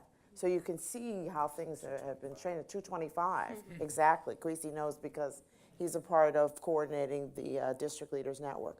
So I see great changes. I'm very optimistic. I'm very hopeful because, and actually it's changing very quickly. Everybody on this stage and people in the audience can tell you that our phones are ringing off the hook. We can't keep up with the demand for help in this area because people are now realizing how important it is, and they want to do it, and they want to do it well. So I think the barriers are crumbling very, very, very rapidly. For Ms. Took and Ms. Snyder, is there a danger of getting too close? You know, we hear these stories on and off of teachers that get a little too close to their kids. And we all know the speculation that often surrounds that. What is too close? And what is too detached in the experiences you've had with DC and Lawrence? Oh, it's a fine line. No, it's a really good question because we are pushing engagement and pushing relationships and pushing relationships. And so, you know, what is that relationship? Where are those boundaries? And I think that I am not an expert by any means, but having boundaries is very, very important. There is a certain level of professional knowledge that you can and should share with a student, and then there's not. I can tell you, you know, what colleges I went to and my hopes and dreams and, you know, my hobbies on the weekend, but I'm probably not talking about who I share my bed with at night. I'm not talking about what I do after hours or clubs or anything. There's a line of professionalism, and it sets the tone for, you know, I want to be a role model for you. I don't want to be your best friend.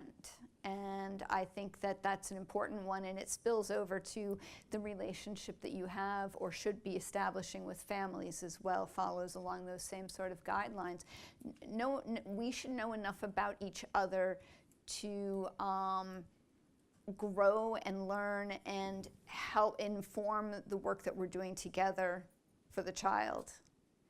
Yeah. But we don't need to be best friends. I had someone ask me, well, I'm not going to have a cup of coffee with that mom. And I thought, well, why the heck aren't you going to have a cup of coffee with that mom? Well, what about it would change your life, I promise you. But you're not going to have one every day with that mom. But the perception that teacher's being nosy, getting into your business and with, you know, who are you to get into my family? We just don't find that. I have to be honest with you. That is not what we find. And so what we find is that when the teachers and the parents understand that their relationship is really centered on helping that child, I mean, some of these fears that we hear, if you talk to the people who are doing the work, they will just tell you that it's just not the case. The thing about too close, we do not hear parents say, when they see that the teacher is really, the relationship is about the child and helping to support the child. And I bet you there's plenty of teachers in this audience. They will tell you and parents, that's just not a concern. It's more about we are working as partners. We are working together to support this child. You know, I see Ron Ferguson in the audience. He's doing this wonderful work called Boston Basics, where we even start this work for kids 0 to 5. So when people see that this relationship is about really supporting the child, all this stuff about too close, too much involvement goes away. I guess I was asking that from having put my teacher's hat on, there were parents I didn't want to deal with. But we didn't train you. Yeah. You didn't get the training. All right. That's fair. Why. That's a good right. point. That's a good point. You didn't get trained. Vito. You know, you've heard about the Parent-Teacher Home Visit Project. I mean, this takes meeting parents where they are to a literal perspective. They go right to their home. So to your point, when you talk about having coffee, this is far more severe than having coffee, if you will. This is going into their home. And you know what? It's transforming teachers because and those families, because they realize that they have they care about each other. You know, they care. So this, to me, it's not about being nosy. Nosy goes to not having a trusting relationship. If you don't have a trusting relationship, I'll think about you being nosy, or it's not an authentic partnership. That might be nosy. But isn't it legitimate to question parents' parenting? No, I think it's legitimate to engage parents in better understanding that child so that you can be partners. It's not about helping them to parent. It's about utilizing the understanding and knowledge that they have of their child to be a better teacher. You can still be a better partner. You asked me earlier about something about parents and teachers, teachers feeling that they're doing parenting their parents' children. It's not about that. Education has gone around parents. So they have rarely engaged parents. If there's trusting relationships, teachers aren't going to be parenting children because teachers are going to be sharing with parents what those challenges are and they will resolve them together. That's the difference. That doesn't happen enough. Sorry. I would add on that I think part of the capacity building that we're doing with teachers is around practices but also beliefs. Like, are you building relationships with families and seeing them as assets and seeing what they can contribute? So by no means does it become about I'm teaching a parent how to parent. It becomes like, what is that family bringing to the table and how can we work together to support that student's success? And with that, we've got to go to lunch. But we're going to introduce Jola. Jola, where are you? Jola's going to share with us a poem. 7 responses to what did you get on the test? All right, so I'm Jola Laguda, and this is my poem, 7 responses to what'd you get on the test? 1, I forgot, LOL. 2, I don't know, even though I do know, but you'll leave me alone if I say I don't. What I don't get is what they expect. To know is to be, how does it go? I passed the exam, therefore I am. 3, I know what you want to do, to compare, to shower your ego with praise or to beat yourself up in chains. 4, we've tested in and tested out. Why can't we just put high school on its head? Test of memory, test of my patience. Why do you care so much about a system which born and raised you to love yourself only if the numbers let it? Numbers crunched and chewed by the government, dishing out quality education only if the numbers let it. 5, you want to know how I did? Late nights having to drag myself away from my family to secure some future elusive job, having my entire existence ripped apart on hooks called numbers. How I did? I've done nothing but cram all high school requires. I want to make deep connections with the pages I touch, not be overworked and belittled by them. 6, it's all a game, don't you know, where men will never meet, pull the cords of our dreams, who tell us that we go to school to get a job, not education, that it's better to land a solid job than to pursue childhood dreams. Call it realistic, minimalistic. It's all a game, an unfair, rigged game where players are reduced from human to plastic shapes, to numbers, numbers to be crunched, then chewed, then spat out, where the only way to move forward is by wealth, connection to the man holding the strings. We're sick of these things. We love learning, but refuse to listen to an institution that fails the future, the culture, the high school that's failing so many of us. And 7, LOL, I got an A.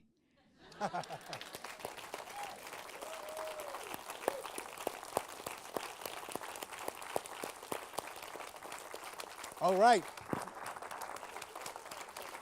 We've got roughly an hour for lunch. Bon appetit.